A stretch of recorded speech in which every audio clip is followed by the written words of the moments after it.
Começando mais um Ravache Pod aqui da Vila Mariana, em São Paulo. E comigo, Yulia Serra. Bem-vinda. Obrigada, sempre um prazer. Hoje nós recebemos, o Paulo Aguiar. Que se coloca como explorador de inteligência artificial, né? Exatamente. E eu confesso, tá? Eu sou um fã do trabalho dele. Ele tem um trabalho de educação, IA, mas ele produz uns vídeos muito maneiros no Instagram. Maneira é uma palavra velha, né? Mas não combina com IA.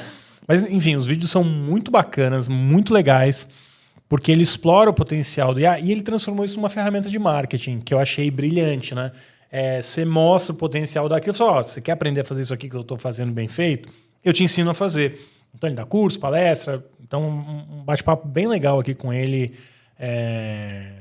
sobre IA, sobre ferramentas. Direito autoral, como ter a IA como uma dupla do seu trabalho, E dicas muito práticas, assim, né? Muito legais, que dá para todo mundo aplicar. Já vai um spoiler que no final ele deu uma dica muito boa para prompt. Se você usa prompt, se você usa aí algum chatbot, é muito boa. Bom, então vamos começar com a entrevista do Paulo? Já vamos para a entrevista do Paulo? Vamos. Tudo bem. Recebendo hoje o Paulo Aguiar, que é criador de conteúdo, consultor criativo e cofundador da CRIA, plataforma de educação e consultoria em inteligência artificial generativa. O Paulo tem 17 anos de experiência em comunicação e criatividade, liderou projetos no grupo Publicis por mais de uma década e atuou como diretor de marketing no banco Next e fundou 6 empresas no universo de games e metaverso com a 3C Gaming.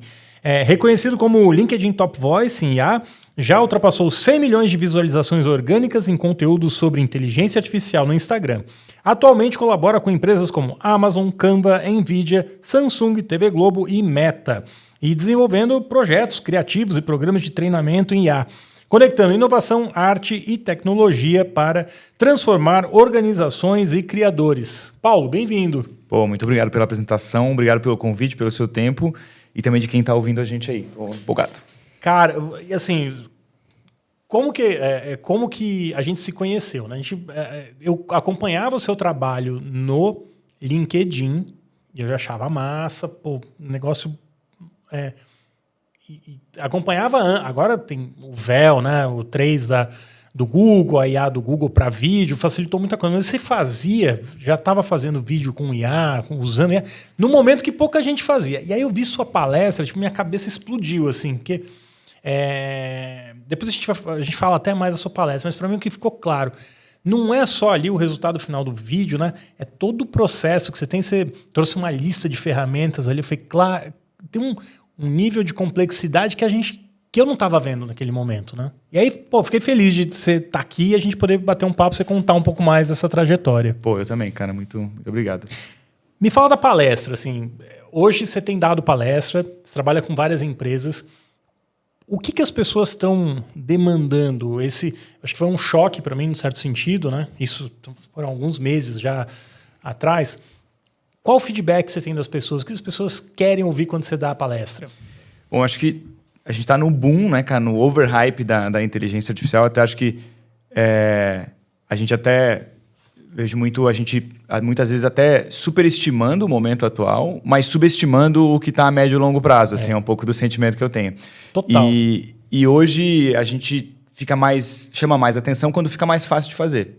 Então, você coloca os momentos que a inteligência artificial generativa teve seus picos. A gente vê lá o lançamento do ChatGPT, depois o Midjourney, poder fazer vídeo com o Runway e outras ferramentas. Aí a gente teve recentemente, esse ano, 2 grandes momentos. Quando o ChatGPT começou a fazer imagem, teve aquele boom todo lá do Estúdio Ghibli, uma série de coisas. E agora com o Google View. Porque ficou mais fácil. Então, naturalmente, as pessoas gostam muito de saber as ferramentas e quais são os atalhos, como é que eu faço mais fácil, como é que eu faço mais rápido, como é que eu trago mais produtividade. Aí varia um pouco de cada um dos convites. Para evento geral, é sempre, cara, faz a mágica, mostra pra gente na prática como é que funciona. Também tem um papel de desmistificar um pouco, assim. Eu tento fazer bastante isso nos palcos. E quando a gente vai para treinamento, principalmente para grandes empresas, aí são objetivos mais específicos que estão muito conectados à produtividade e também como é que eu trago para minha empresa isso que eu estou vendo na minha timeline. Porque agora as pessoas estão vendo na timeline, principalmente com o View. Uhum. Então, pô, tem o caso lá da Marisa Mayô. A quantidade de campanhas que saíram recentemente copiando, de certo modo, aquela fórmula. E o seu histórico de agência, né, publicista, também ajuda muito nessa conversa e a montar esse produto, né? Exatamente. E aí vem muito o meu conteúdo hoje no Insta, é sempre desafiando as ferramentas e tentando tirar o melhor delas. O que eu falo muito nos treinamentos e acredito demais é que só é possível se você tem um processo criativo. E aí é onde talvez eu tenha uma vantagem, digamos assim, porque eu faço conteúdo, crio campanha, faço roteiro há 17 anos. Você entende a dor do outro lado, né? A dor do outro lado. Do cliente. E aí ela entra como parte desse processo. Ela não faz o trabalho inteiro. Tem algumas plataformas que vão fazer tudo, mas não fica bom. Mas quando você combina essa habilidade humana criativa com as ferramentas, é onde as coisas ficam mais legais. Outra ilusão é achar que uma ferramenta vai resolver tudo, né? Ou vai entregar tudo pronto. Não vai. Eu acho que a gente vai chegar lá. O View é um exemplo disso. Todos os resultados que a gente vê do Google View hoje, era possível ser feito ano passado. Só que você ia precisar de umas 4 ferramentas e de, sei lá, um dia, no que hoje dá para fazer em 5, 10 minutos. Então ela já está agregando um pouco disso.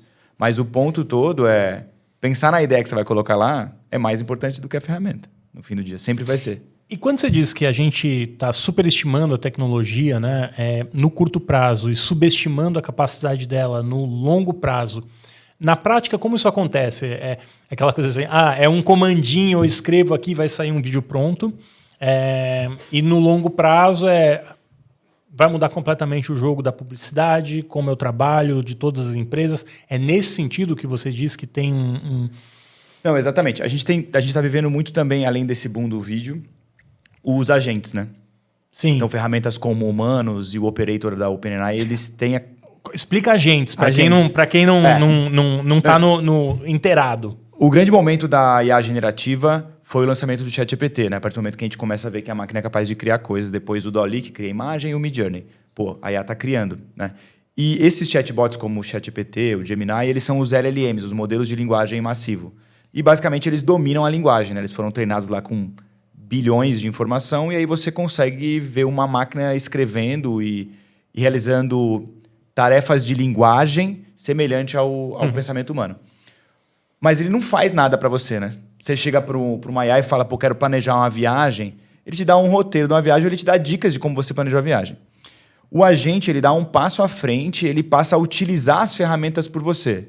Seja o seu navegador, seja ferramentas do seu computador, você pode dar o controle do seu computador hoje para um agente, seja outras inteligências artificiais. Então, quando você pede para um agente planejar uma viagem, ele vai vasculhar a internet, ele não vai só pegar a informação, processar e te dar. Ele vai entrar lá num site de viagem, ele pode buscar um hotel, ele pode ver se uma reserva é disponível. Ele tem agência, capacidade de ele usa o seu computador. Agir, né? Humanos, que é até uma dica para as pessoas testarem, porque ele está gratuito nesse momento para testar. Já vai falando as ferramentas que vale muito a pena, cara. Porque ele tem Humanos Computer, né? Você vê o computadorzinho dele que é um navegador. Então, eu fiz esse teste recente que eu estava na França agora, eu queria reservar um restaurante. E eu pedi para o Humanos ver todos os restaurantes do guia Michelin, que estavam num raio de 5 quilômetros, acessar o site desses restaurantes e ver quais tinham reserva para aquele dia, que é uma coisa sempre muito difícil. E aí você vê no computadorzinho ele fazendo tudo isso. Ele entrou lá no Guia Michelin, ele mapeou todas elas, aí ele anota num bloco de notas o nome de todas, aí ele vai no Google, pesquisa, entra no site, abre o espacinho ali de fazer a reserva, vê se está disponível. E aí anota no bloco de notas, não está disponível. Ele mais ou menos uns 15 minutos, porque ele realmente é o trabalho humano, digamos assim. Ele demora o tempo que o navegador demora. Ele me manda um PDF com uns 14 restaurantes, tinham 2 que tinham reserva para aquela noite. E aí ele fez. Aí você pode pedir para ele fazer a reserva, ele faz para você também. Então, agora, um agente é isso. Perdão, você estava comentando dos agentes, né? Que a gente agora tem impressão de agente. Como você está juntando tudo isso na conversa de criatividade? Então, e aí até a parte do subestimado e superestimado, o agente é maravilhoso, mas não dá para você soltar ele para ele resolver um negócio da sua empresa. Não dá para ele substituir um funcionário humano. Existem muitas questões de critério, de instinto, de noção, que ainda está muito longe de fazer. Então, às vezes, essa falácia de que você vai colocar um agente ali, você não vai precisar das pessoas, não é bem assim. Mas no futuro vai ser. No futuro ele vai resolver. No futuro vai ser. Então, aí muitas questões até de imagem e de vídeo, que hoje é possível fazer muita coisa. Na prática, para uma grande marca, não dá para simplesmente implementar todo um processo de IA generativa para substituir modelo, produto, etc. Por mais que esteja muito próximo. Mas esse muito próximo para o que é perfeito para substituir um trabalho tradicional é o que eu acho que a gente às vezes superestima. Mas o que vai acontecer nos próximos meses e poucos anos é onde talvez a gente está subjugando um pouquinho, assim, perto do impacto que isso vai trazer, não só a capacidade de utilizar a gente, mas a capacidade de mudar a lógica como a gente interage com a máquina de fato. Assim. Agora, quando a gente vai discute, né, essa revolução no longo prazo, tem uma questão que hoje, né, parece que a IA resolve tudo, mas ela resolve tarefas, né? E empregos, eles são várias tarefas somadas, né? Então, eu questiono um pouco essa questão de que a IA vai substituir todo mundo, porque ela talvez resolva uma coisa muito bem, mas normalmente a pessoa faz mais de uma coisa dentro da organização, né? Mas, sem dúvida, no longo prazo vai ter um impacto. Como que as pessoas podem se preparar para o que está vindo com a IA? Acho que até é difícil nesse momento saber o que vai... É que nem o celular, né? Quando o iPhone foi lançado, ninguém imaginava iFood, Uber, os apps que usam a geolocalização do celular. Isso surgiu anos depois, né? Na tela. Se tiver um movimento semelhante, como eu imagino que vai ter com a IA, essas coisas vão começar a aparecer daqui 5, 10 anos, muitas vezes. Tem alguma maneira das pessoas estarem melhor preparadas para esse mundo que vai desafiá-las, né, profissionalmente? Eu acho que no próprio cotidiano, né, no dia a dia. Eu acho que tem uma necessidade de reaprender a trabalhar mesmo, assim, sabe? A gente, às vezes, rotula a IA como uma ferramenta, assim. Eu acho que a IA ela é o que ela é, uma inteligência artificial, que é diferente de uma ferramenta. Então, para mim, ela está muito mais ligada à extensão e à expansão do seu cérebro do que necessariamente uma ferramenta, né? E entender que, para isso, você tem que trabalhar de um jeito um pouco diferente e encarar a IA quase muito mais como um assistente, que você vai terceirizar parte do seu pensamento para ela. É uma coisa que parece muito simples, mas acho que, às vezes, a gente subjuga isso, assim, no sentido de... Cara, qual que é as atividades? Eu sempre faço esse exercício. Pega uma atividade sua e quebra ela em várias etapas. Quais delas você pode terceirizar para a IA? Eu tenho certeza que 1/3, talvez metade dela já é possível fazer. Um trabalho de pesquisa, um trabalho de ideação, um trabalho de checar possibilidades, um trabalho de pegar uma ideia que você teve e transformar isso num roteiro, num post, num artigo. Então, entender que você tem uma dupla ali para trabalhar com você constantemente e que você pode colocar ela em várias etapas do seu dia a dia é muito importante. Assim. A principal diferença que eu vejo de profissionais que estão tirando bons resultados de IA é que ele não tem um momento, pera aí que eu vou usar a inteligência artificial. Meio computador, né? Antigamente não, pera aí, eu vou usar o computador para isso. Aí você vou usar meu computador. Hoje a gente não pensa em usar o celular. Você não fala, deixa eu usar meu celular. Quando você vê, você está usando. A IA está um pouco nesse lugar. Então, se um profissional, principalmente que está mais nesse lado criativo ou de comunicação, a galera que está usando IA usa 20 vezes por dia, assim. Em praticamente todas as tarefas. Em todas as Hoje ela está integrada no processo. Está integrada, está no processo. Então, às vezes, ela nem... É até difícil... Às vezes, eu uso muito, obviamente.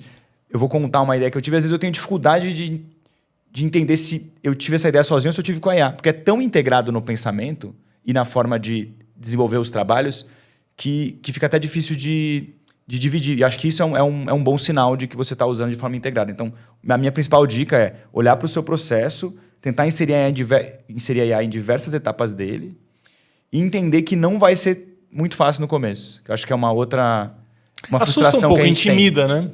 Acho que tem duas reações clássicas de IA. A primeira reação, você fica vislumbrado e meio intimidado. Uau! Aí você começa a usar e aí você fica frustrado. Você fala, pedi para ela escrever meu texto lá no LinkedIn, ficou ruim. Faz 5 minutos que eu tô gerar a imagem, a letra não aparece. Faz 5 minutos que eu tô tentando fazer um texto aqui, melhor eu fazer. Aí a pessoa desiste e ela vai fazer ela mesma. Mas passar por essa arrebentação, digamos assim, é a coisa mais importante. Porque é essa troca de informação com a IA que faz você entender melhor ela e ela entender melhor você. E Paulo, assim, os seus vídeos são muito legais, né? Eu acho, assim, eu queria te parabenizar pelos vídeos, que eu acho que, além deles usarem a questão da IA, tem uma parte criativa que é maior do que a IA, né? Porque eu acho que o legal do que você faz é usar a IA para construir aquilo que você não poderia construir de outra forma, né? Que seria muito caro, inviável, mas a ideia está ali, né?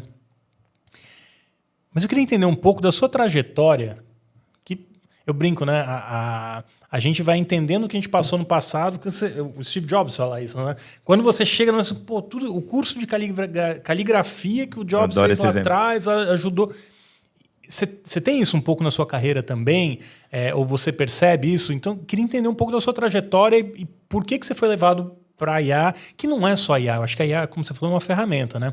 É um trabalho de criação que você faz usando as redes sociais, que eu imagino seja também para atrair treinamento. Como que é? Da onde começou e aonde chegou até aqui? Perfeito, cara. Eu comecei fazendo o site com 14 anos de idade. Eu aprendi a fazer site em HTML. Com 18 anos eu... Blogspot ainda. Exato, esse lugar. Frontpage, Dreamweaver, Macromedia, antes da Adobe comprar e tal. E com 18 anos eu fui parar dentro de uma agência de publicidade, sem nem saber o que a agência de publicidade fazia. Mas eu era o cara que fazia site, fazia um monte de coisa. E aí foi onde eu fiquei durante muitos anos. O ponto todo é que, e aí eu trabalhei com design, com direção de arte, direção de criação. Eu nunca fui um cara muito artístico, assim, eu não desenhava e tal. Isso para um designer, para um diretor de arte, é muito limitador, né? E toda a minha carreira, e acho que todo mundo que trabalhou 3 anos para trás, você cria baseado nas limitações e nas ferramentas que você tem. Você é cheio de limitações, cara. Eu era sempre um cara que ia para o design gráfico porque eu não conseguia ilustrar, né? Porque trabalhei em agência pequena no início, não tinha como fazer foto, não tinha como fazer vídeo. Então, você vai ali lidando, você tem uma ideia, você fala, pô, como é que eu faço isso com o que eu tenho? Eu só tenho isso. Acho que a maior revolução que a gente tem hoje para um criativo é que essas limitações agora elas diminuíram drasticamente, assim. E o contrário, as possibilidades aumentaram muito, assim. Dispararam. Então, acho que a coisa mais legal para quem tem ideias hoje, independente se você tem um cargo de criativo ou artista ou não, é a possibilidade de executar elas não só mais rápido, mas poder fazer algo que você nunca imaginou, né? Poder criar música, poder criar vídeo, poder criar personagem. Então, olhar para as IAs como esse... Eu falo que é um playground criativo, assim. Cara, você tem uma ideia e agora você consegue executar ela. Eu sempre gosto de dar esse exemplo de que qualquer ideia hoje pode ser prototipada em um dia, eu tenho certeza. Você tem uma ideia, beleza, vamos prototipar. Vamos fazer um draft, vamos fazer uma imagem, vamos fazer um protótipo de um aplicativo. A gente consegue fazer hoje com IA generativa. E aí o que eu sinto da minha trajetória até aqui é que todas as habilidades criativas que eu fui coletando ao longo do tempo, de roteiro, de arte, de repertório, hoje eu consigo usar todas elas. Porque a principal coisa para ter um bom resultado de IA hoje, além de ter uma boa ideia, é você ter um bom repertório para ir direcionando a máquina. No fim do dia é isso que a gente está fazendo. É por isso que a gente tem ouvido cada vez mais que o humano, né, tem estado cada vez mais presente nas conversas, né? O mesmo que a gente fala, quanto mais a gente fala de IA, mais a gente puxa pela questão humana, né? Exato, porque o tempo de execução ele diminuiu drasticamente agora que você tem as ferramentas. Mas se você não der uma boa ideia é o que faz uma execução legal. Que eu falo muito, tipo, a IA não te torna mais criativo, cara. Ela faz você fazer mais rápido e te dá mais possibilidades. Uma ideia ruim, agora ela fica pronta mais rápido. Não, e tem um agravante também, eu acho que tem 2 aspectos, né? O primeiro é do trabalho podendo ser feito mais rápido ou com menos limitações, a tendência de você se conformar com o ruim é maior, né? Não gastei tanto tempo, foi rápido, né? Vai que cola, né? Por outro lado, eu acho que esse é um aspecto. O outro é da percepção do valor do trabalho. Né? Do cara falar, usa uma IA aí. Como tipo, as décadas que você gastou fazendo roteiro, fazendo outras coisas para chegar numa solução rápida, no trabalho de redação, criação, ele acaba sendo desvalorizado. E é uma sensação que eu tenho que acontece com as agências hoje em dia. A agência não perdeu valor. Acho que o trabalho ruim ficou mais evidente e isso diminuiu a percepção de valor das agências. Mas as agências também precisam repensar, né, o papel delas. Não, 100%. Eu acho que tem uma frase que eu gosto bastante, cara, que é o trabalho ruim agora ele é feito instantaneamente, cara. O trabalho mais ou menos ele é feito muito rápido. E o trabalho extremamente complexo, ele agora se tornou também mais simples, entendeu? As coisas elas estão achatando de certo modo, assim. Então, as tarefas simples, elas não existem mais. as tarefas médias elas se tornaram as novas simples e as tarefas absurdas agora se tornaram mais médias. A gente tá achatando isso, assim. Isso tem uma mudança na forma de trabalhar. Mas, ao mesmo tempo, a concorrência dispara, né? Muito. Porque quando você começou a usar IA, né, Paulo, era mais difícil, né? Era muito mais difícil. Hoje eu vejo influenciadores digitais criando um volume de conteúdo absurdo, mas não necessariamente esse conteúdo é melhor. Exato. Ou é bom. Mas é um mar vermelho, né? Tem muito conteúdo lá e a disputa por atenção crescendo. Esse é o principal ponto do... É. Por isso que eu dei esse exemplo do ChatGPT criando imagem do Google View, porque ficou muito fácil de fazer algo que é legal, cara. Mas, ao mesmo tempo, conteúdo ruim, assim... Hoje, quando eu entro... entupindo as redes, né, cara? LinkedIn. Eu entrava no LinkedIn 2, 3 anos atrás, talvez até pela dificuldade, as pessoas pensavam mais ou refletiam mais para escrever. E aí eu tenho a sensação que eu via conteúdo que era mais relevante para mim. Hoje eu começo a ler conteúdo de gente que eu acompanhava, gostava, esse conteúdo de IA. Eu vi uma pessoa falando outro dia que antes eu fazia 2, 3 posts por semana no LinkedIn. Hoje eu tô fazendo 10 por dia. Eu só pensei, mas eu não quero ver 10 posts seu por dia de jeito nenhum, cara. Eu gostava que você fazia 2, 3 por semana, eles eram muito bons. Agora tá entupido num mar de coisas. Assim. Acho que tem essa questão muito da quantidade, que é uma das coisas que está muito evidente hoje, assim, é o quão rápido a gente consegue fazer e o quão rápido a gente consegue testar. Então, a quantidade de perfil hoje que está fazendo 10, 20, 30 conteúdos por dia é absurdo, assim, utilizando automações, etc. Mas aí vem muito no qual é a qualidade disso e o que você quer com esse conteúdo de fato. Assim. Qual a mensagem que você está passando? Se é que tem alguma mensagem. Se é que tem alguma mensagem. E aí eu acho que o ponto que você falou da velocidade e o impacto que isso tem nas agências ou em qualquer trabalho criativo, eu vi uma pessoa questionando outro dia que eu fiquei refletindo bastante, que antes eu demorava 2, 3 dias para fazer um trabalho. Agora com a IA eu consigo fazer ele em algumas horas. Será que eu deveria cobrar mais ou menos por isso? Porque eu estou fazendo muito mais rápido para você também. Mas hoje a capacidade de você chamar atenção no mar de informações deveria ser muito mais valorizada, né? Não, 100%. Tá ficando cada vez mais difícil. Porque hoje você tem você tem um perfil no Instagram, no LinkedIn, e você consegue se destacar no mar de... São milhões de pessoas produzindo conteúdo. Você conseguir se destacar nisso numa competição que é cada vez mais global. O tipo de conteúdo que você faz, ele funciona no Brasil, mas se não tem texto, né, em português, ele pode funcionar em qualquer lugar. Ou já vai ser dublado com IA para funcionar em outros países.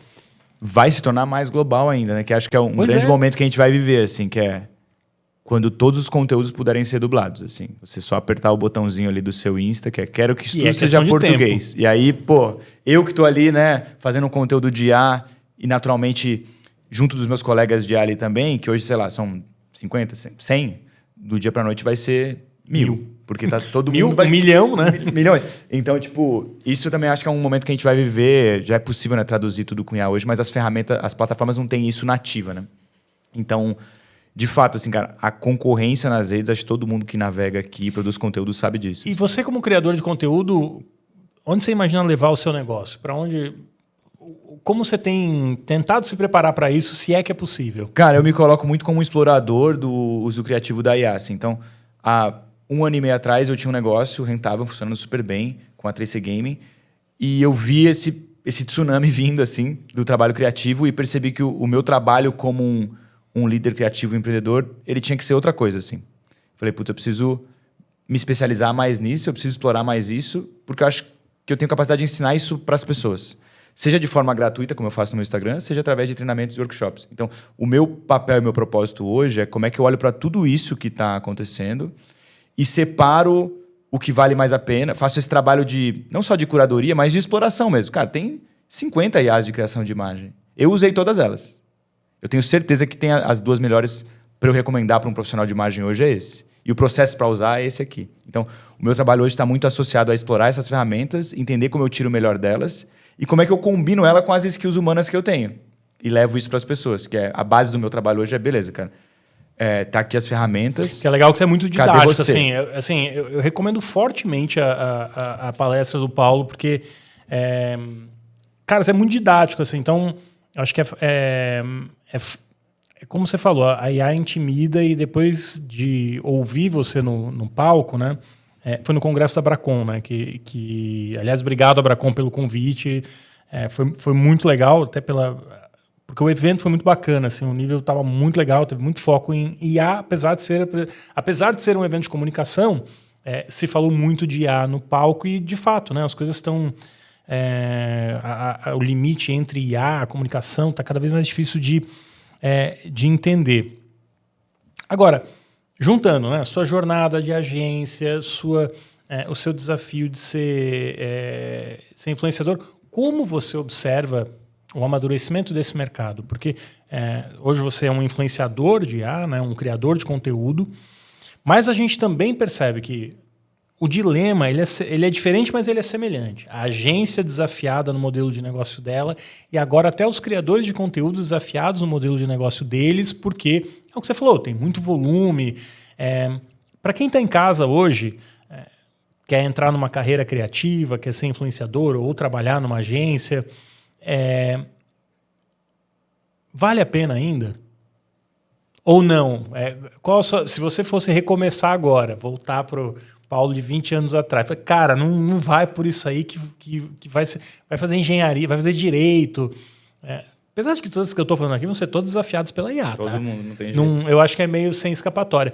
Mas a gente sente primeiro na comunicação, na parte de criação.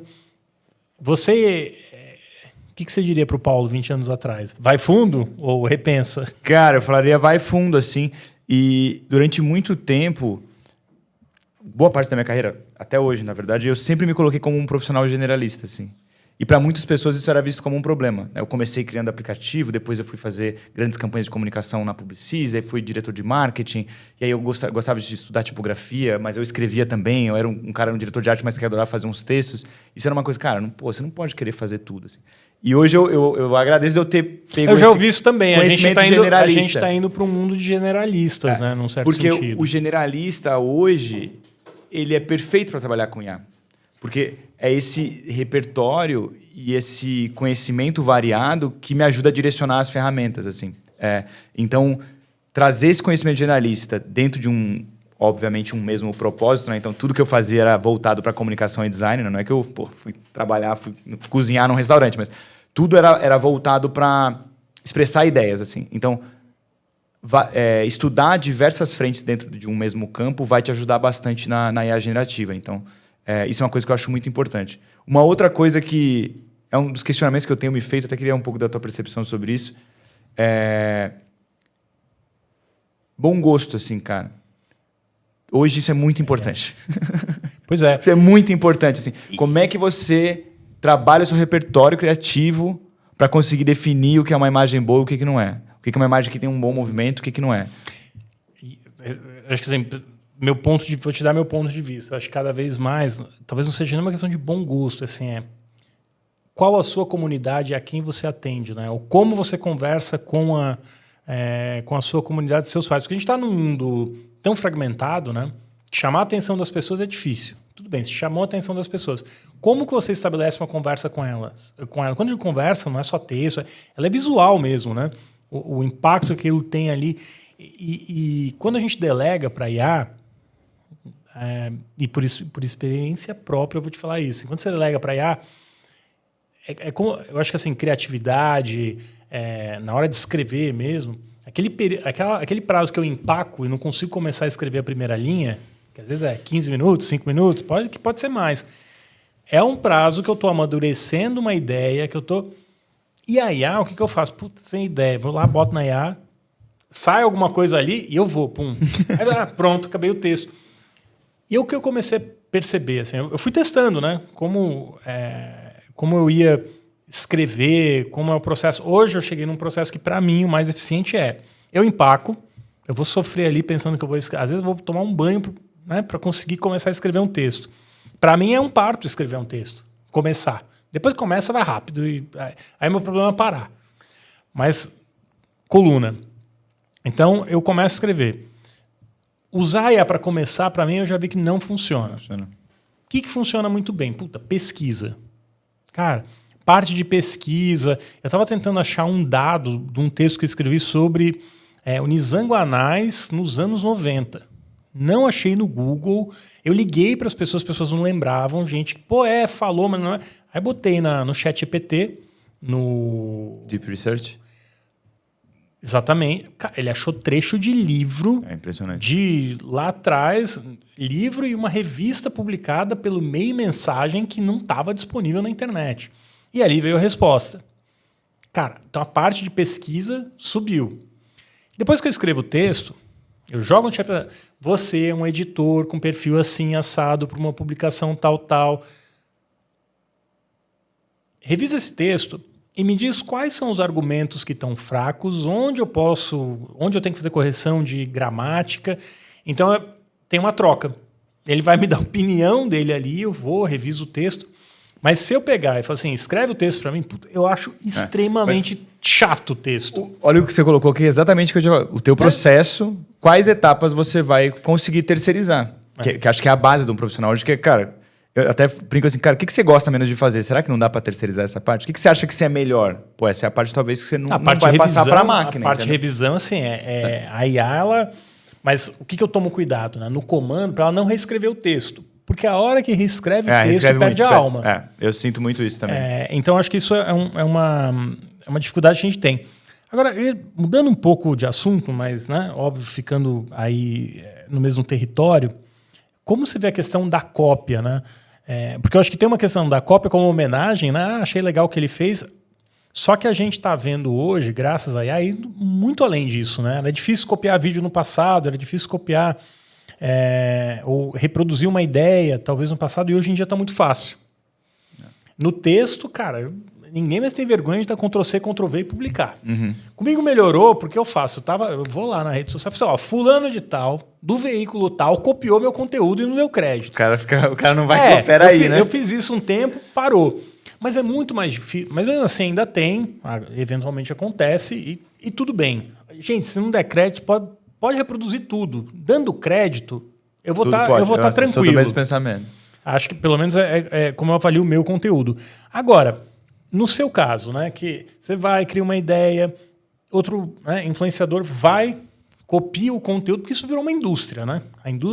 A cópia hoje virou uma indústria porque é rápido e fácil e barato de fazer. E não tem uma regra das Big Techs que, né, Google, Meta, então esse conteúdo aqui foi copiado de A, eu vou remunerar A, e é possível fazer. O Google faz isso no YouTube. Se você tem um vídeo copiado da Globo, ou se você com um conteúdo da Globo, a Globo ou Warner, qualquer empresa, você esse conteúdo é meu, eu escolho dividir a receita com você, ou não vou liberar o conteúdo. Então, assim, não acho que é uma barreira de tecnologia. Parece mais uma barreira de vontade, né, de resolver a questão. Mas o fato é que hoje a gente não tem isso para plataformas como o Instagram, e o próprio YouTube faz isso para grandes players de mídia, mas não faz para o produtor de conteúdo original, ou se faz, não faz da melhor maneira possível. Como que você tem visto essa questão e como isso tem te afetado, Paulo? Cara, eu acho que você falou bem, nunca foi tão fácil copiar assim. Eu acho que parte disso é uma mudança de como o mundo funciona e, de fato, as pessoas vão se inspirar muito mais e conseguir replicar o trabalho de outras pessoas com uma velocidade surreal. E não tem como voltar atrás e acabou. Eu até dou um exemplo, de novo, trabalhei em agência há muitos anos. Quando a gente vai fazer um grande filme publicitário, a gente pega um monte de referência, cara.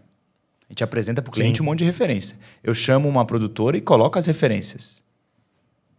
Isso é cópia ou não é? Pô, é uma inspiração. A gente, como humano, sabe qual é o limite. Ou deveria saber. Pelo menos. Sim. Mas a gente já trabalha copiando. A gente sempre trabalhou copiando. Só que isso estava na mão de poucas pessoas. Você precisava de muito dinheiro para conseguir copiar uma referência de cinema, cara. Você precisava de uma verba milionária. Iluminação. Agora você não precisa. Agora chega lá no Google View e fala, quero um plano tipo do Hitchcock utilizando essa luz assim assado. Mas a gente vai ter que repensar a questão do direito autoral? Acho que sim e não, cara. Acho que parte disso, esse ponto isso agora vai ser assim, cara. Antes só quem tinha muito dinheiro conseguia copiar as grandes coisas. Hoje qualquer um vai conseguir copiar qualquer coisa. Não vai voltar atrás. Acho que esse é um ponto. O outro ponto, você bem falou, é como é que a gente regula aonde está sendo publicado. Porque essa é a galera que poderia mediar quando a cópia ela é muito descarada. Que hoje não está acontecendo. Que é diferente de uma... Acho que a cópia criativa, ela é sempre muito tênue, cara. Eu posso mostrar uma referência aqui, tem gente que vai achar que eu copiei, tem gente que vai achar que é original. Agora, tem um outro problema acontecendo, que é a violação de direito autoral, de fato, né? Que é Sim. A Disney está processando o Midjourney, que é a principal plataforma de criação de imagem hoje. É uma das mais antigas, eles estão movendo um processo gigantesco. Porque lá você pode colocar... Como o New York Times está processando o Todo mundo tá ChatGPT, processando a todo OpenAI, mundo. que é dona do ChatGPT. Nos Estados Unidos são 44 processos, eu vi essa semana, 44 processos, grandes processos ativos, e até o final do ano devem chegar, o número deve chegar a 50 processos já. E aí tá lá, cara, você pede lá para uma princesa da Disney fumando um cigarro, ele vai lá fazer a imagem. E aí, entendeu? E aí você publica isso na plataforma e segue o baile. Você pode monetizar, que é um pouco do que a gente até estava falando. Aí você pode... A galera tá fazendo curso de como ensinar isso, criando conteúdo viral disso. Cara, Esse é o maior problema hoje, no meu ver, sendo muito sincero, cara, de IA, que é o quanto a gente está completamente sem regras. Né? Então, acabou de sair uma IA nova que faz imagens realistas num nível muito impressionante. Acabei de ver 2 vídeos virais, que é o Lula e o Bolsonaro dançando junto. Entendeu? Cara, a gente tá indo para um período de eleição, né? E você fala, caramba, cara, será que a gente não tinha que dar uma segurada nisso? E a gente não tem um letramento digital, né? Como a gente teve problema do WhatsApp no passado. Eu acho que assim, as pessoas aprendem rápido. Então, a gente teve um problema de fake news e desinformação na internet, depois migrou para o WhatsApp, e a minha leitura natural é que vai migrar também para IA agora, para as ferramentas de IA serem usadas para desinformar, para inevitável, né? gerar fake news. Eu acho que é um caminho natural. Mas agora, a minha leitura também é que a gente tem uma oportunidade de se adiantar. A gente já sabe como é o roteiro disso, né? A gente já viu na internet, Facebook, depois a gente viu no WhatsApp, e agora a gente está vendo que está caminhando para isso na IA. Então, o que me incomoda, gera desconforto, é por que a sociedade não está movendo mais rápido no sentido de criar essas regras, né? Eu costumo falar que os problemas que a IA está criando, ela tem que resolver. Né? É uma IA que vai resolver. A gente já resolveu as músicas, né? Lembra o que era a pirataria de música, cara? E depois... O Spotify, é impossível próprio você YouTube. pegar uma música e subir, ela cai na hora, ele nem deixa você subir. O Instagram, você sobe uma coisa com música lá, ele pega automático e acredita a música pro artista. E a gente vai ter que fazer isso com absolutamente tudo. Principalmente com as obras audiovisuais. Acho que tem um caminho grande assim de conseguir regulamentar tudo isso para as grandes obras, como esse exemplo da Disney, mas também tem um caminho que é mais longo ainda, que é como é que a gente faz isso com os criadores de conteúdo. É uma questão ética, pessoa que né? A gente tem um problema de ética também. não é de ética.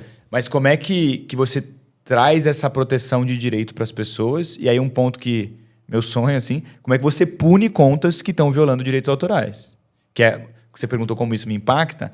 Hoje, eu sinto que não só eu, mas diversos criadores têm seu alcance impactado pela quantidade de perfil de bot postando vídeo de inteligência artificial 50 por dia. Não raro ele copia seu vídeo, reposta o vídeo como se o vídeo fosse dele. Vai embora. Sem dar crédito, sem... Não, ele faz sem 10 nada. versões do vídeo. Não é que ele faz ele faz 10.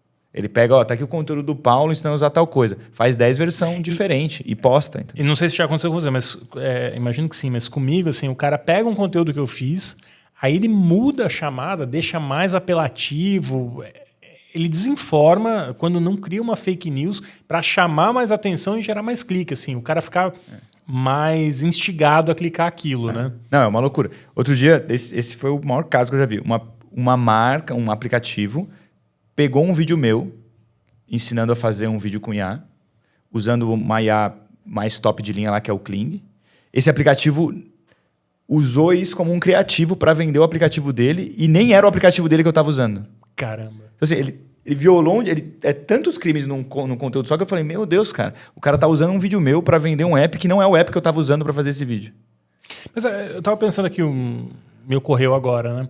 Quando você citou o exemplo de a agência usava várias referências, era caro e criava algo novo, eu concordo que você tinha uma barreira de custo.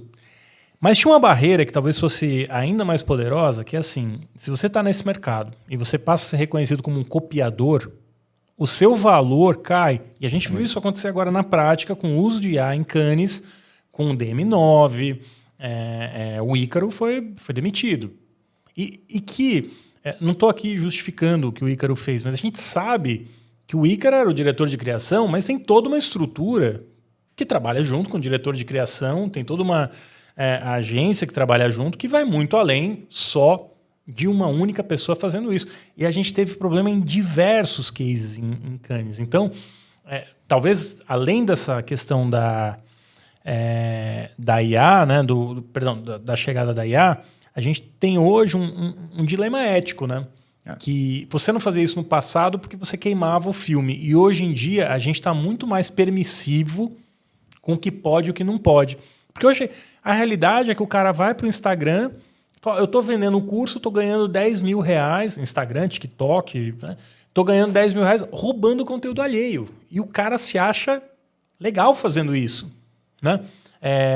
Óbvio, eu tenho um monte de gente dando curso disso, inclusive. Cara, pois é, isso que me deixa mais maluco, assim. E não raro, é como se a gente tivesse cada vez mais pessoas batendo palma para maluco, né?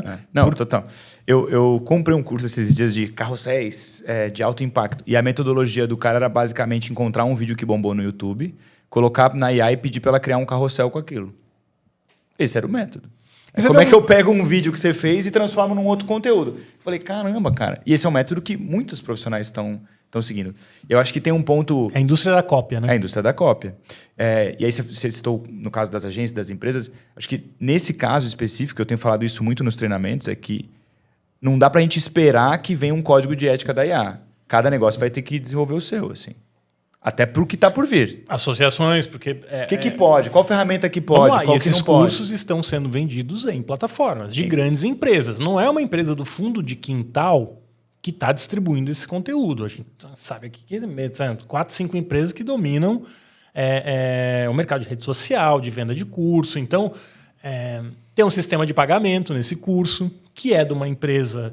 Aliás, é uma boa pauta, hein? Acabou de me ocorrer. Vamos levantar quem está monetizando tudo isso, porque é uma indústria que usa empresas que são sérias, não estou dizendo que não são, mas elas se tornam menos sérias na medida que elas viabilizam esse tipo de prática dentro da plataforma. Não, 100%.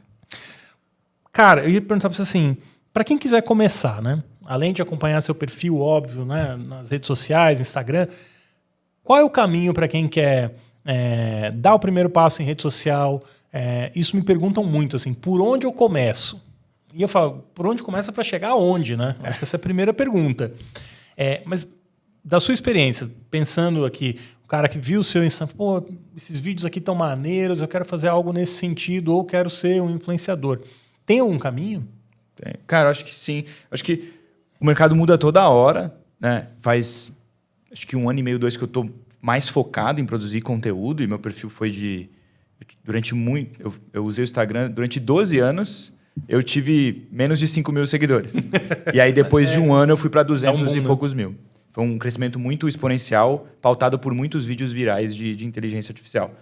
Mas desde o início dessa parte, foi com um propósito, que quero me conectar com a comunidade criativa utilizando inteligência artificial, quero ensinar grandes executivos, quero estar dentro de grandes empresas, preciso mostrar o que eu estou fazendo para as pessoas entenderem isso na prática. Então, a minha principal dica hoje para criar conteúdo, eu vejo muitas pessoas focadas em como é que eu viralizo, como é que eu ganho seguidor, como é que eu faço vídeos de muitos views. E a minha pergunta sempre é, para que você quer fazer isso? Isso é fundamental, cara. É o KPI que você vai usar. Qual é a métrica de sucesso para o seu negócio? Exatamente. Né? Se você colocar o seu sucesso nas redes com alcance, views e seguidores, eu tenho certeza que você vai ficar frustrado. Vai. Eu fico frustrado. Às vezes me pego, não vou fazer um vídeo porque eu preciso... Faz tempo que eu não faço um vídeo que bateu 1 milhão, eu preciso disso. Eu falo, mas para que eu preciso disso? Mas esse vídeo que eu acho que pode ir bem, talvez ele não me traga o tipo de negócio que eu quero trazer. Então, hoje, a minha principal dica é que tipo de negócio você quer atrair, que tipo de perfil você quer construir, que tipo de trabalho você quer fazer, e aí você vai moldar o seu conteúdo a partir disso. Às vezes ele vai alcançar muitas pessoas, às vezes ele não vai. Mas o KPI é muito... Às vezes você precisa de um view só, é o que eu sempre comento. Muito dos maiores negócios que eu fechei no último ano veio de pessoas muito importantes que viram um vídeo e me chamaram. Hoje em dia, para você, o negócio de treinamento, ele é mais relevante do que parcerias de Instagram, de redes sociais, sim, como criador de conteúdo. Sim. Uma coisa alimenta a outra para mim. Sim. Então, hoje eu tenho feito muito trabalho como influenciador, como creator para as grandes marcas. E eu sempre... Minhas publicidades, eu invisto muito nelas porque elas são muito importantes para a qualidade do meu trabalho e, naturalmente, mais empresas têm me chamado para falar, cara, eu preciso que você ensine a minha equipe a fazer isso. Então, está muito conectado. Só que eu não preciso de tantos views no fim do dia. Não, chegar na pessoa certa. Né? Ajuda bastante, o perfil fica maior, a gente consegue alcançar mais pessoas, consegue cobrar melhor, mas o trabalho com qualidade é mais importante. Então, eu sempre falo que todo vídeo que eu faço, ele tem que se pagar. Às vezes ele se paga porque ele pegou 1 milhão de views. Às vezes ele pegou 10, cara, mas um grande executivo me ligou. Isso acontece muito. Cara, vou postar um stories ali, meu engajamento está muito ruim. Poxa vida, como é que pode, cara? Mas aí uma pessoa importante reage.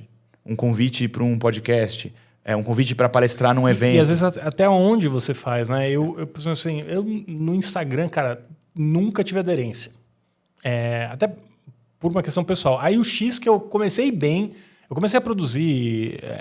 eu trabalhei em redação, trabalhei em empresa, né, direção, falei, cara, se eu ficar na rede social, acho que eu tenho mais a perder do que a ganhar, né? A gente ainda estava entendendo para onde ia, então eu não fazia rede social. Quando eu passei a escrever, porque para mim virou uma ferramenta de marketing, né? Eu passei a ser consultor, 5 anos atrás, no começo da pandemia eu virei consultor, falei, as pessoas precisam saber que eu dou consultoria, entender um pouco da minha ideia. Aí eu comecei a produzir conteúdo. E é exatamente essa jornada, assim, você começa a entender, cara, não é sobre... A polêmica no X, por exemplo, gerava muito engajamento. Cara, mas não me trazia negócio nenhum. Era mais fácil perder um negócio do que ganhar. E depois ficou muito complicado ali. No X, hoje, eu até Complicou, né? tenho menos diálogo lá. Só que aí eu fui pro LinkedIn e falei, pô, LinkedIn aqui é o caminho, né? Apesar de eu achar que hoje a rede precisa tomar muito cuidado com a questão da IA, assim, porque eu realmente tirava informação do LinkedIn, era... quase um jornal para mim, que eu acompanhava as pessoas, e exatamente o que você descreveu aqui. Muito conteúdo, muita coisa de IA, vai perdendo relevância. É melhor 3 que o cara pensou do que 10 que acabam se perdendo. Bom, a gente falou de IA, falou de mercado, mas eu queria entender um pouco da sua visão quando a gente tem, por exemplo... Eu estava lembrando do caso do Stormtrooper, né? Que, não sei se você viu o vídeo. Os vlogs, né? Cara, que ele pega um personagem da Disney e aí esse personagem da Disney vira um... Enfim, é um Stormtrooper reclamando do Darth Vader, reclamando que teve que ir para Tatooine, que o café do bar... Isso não está, né, no roteiro da Disney, o cara se apropriou daquilo, é um trabalho de fã. E fica perfeito ainda, né? Que o Stormtrooper é um personagem fácil de replicar. Esse você olha e fala, cara, isso poderia praticamente ser da Disney, né? Porque exatamente, poderia ser da Disney. Ao mesmo tempo que a Disney pode falar assim, tá proibido fazer isso, ela tem poder para isso, poderia mandar aquela carta avisando, olha, desiste, porque senão vai haver um processo grande para você. Se ela faz isso, ela também perde o alcance que esse vídeo tem, o engajamento que esse vídeo tem. Vai ser mais comum as empresas enfrentarem esse tipo de problema? E o que você tem dito para as empresas quando as empresas te consultam sobre como agir da perspectiva dos usuários? Eu acho que volta para aquele lugar de que está muito fácil copiar e remixar e gerar o que estava na... teve muitas sátiras de Stormtrooper, mas era de quem tinha equipamento de filmagem, quem tinha aquela fantasia caríssima, mas teve um monte. Agora ficou... Você bota lá em qualquer IA, você consegue fazer. Então, acho que toda empresa, independente do tamanho hoje, e o quão formal ela vai fazer isso, ela precisa ter esse código de como ela vai encarar a inteligência artificial. O que ela vai querer processar? O que ela vai deixar rolar? Porque isso ajuda no coeficiente de cultura pop da obra dela. Pô, vamos deixar todo mundo remixar. Vamos proibir. Ou vamos incentivar. Pô, vamos lançar uma campanha...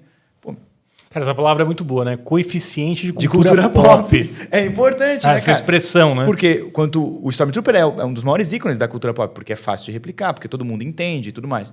Será que a Disney teria que proibir isso? Será que ela cria um concurso disso para manter a IP mais relevante do que nunca? Será que ela pode descobrir novos talentos narrativos porque ela vai incentivar as pessoas a fazer isso? Talvez tenha um cara brilhante ali que ela possa trazer para dentro da empresa. Talvez né? pode ser uma série feita com as melhores histórias das pessoas. Eu estou dando um exemplo muito hipotético, você deu o exemplo do Stormtrooper, mas toda empresa vai poder pensar sobre isso, assim. E acho que tem uma parte criativa da IA generativa que ela não é explorada hoje, de muitas empresas que poderiam incentivar isso para esse estabelecer monte de uma gente conversa sedenta, mesmo. Estabelecer uma conversa, para que as pessoas talvez possam remixar isso em prol de um objetivo. E por que é difícil as empresas fazerem isso? Ou se é difícil as empresas fazerem isso? Cara, as grandes, porque elas são muito lentas, né, cara? Assim, é muito lento. A velocidade a gente fala muito da velocidade da cultura, né? A velocidade da cultura e a velocidade da IA generativa, comparada à velocidade de uma empresa homologar qualquer coisa, meu Deus, cara.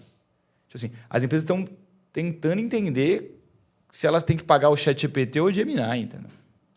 A maioria das empresas não tem um uso liberado de inteligência artificial. Imagina ter essa discussão, assim. Então, acho que o principal ponto de fricção hoje das grandes empresas é como é que você vai adaptar o seu TI ou seu RH a esse momento que está acontecendo, entendeu?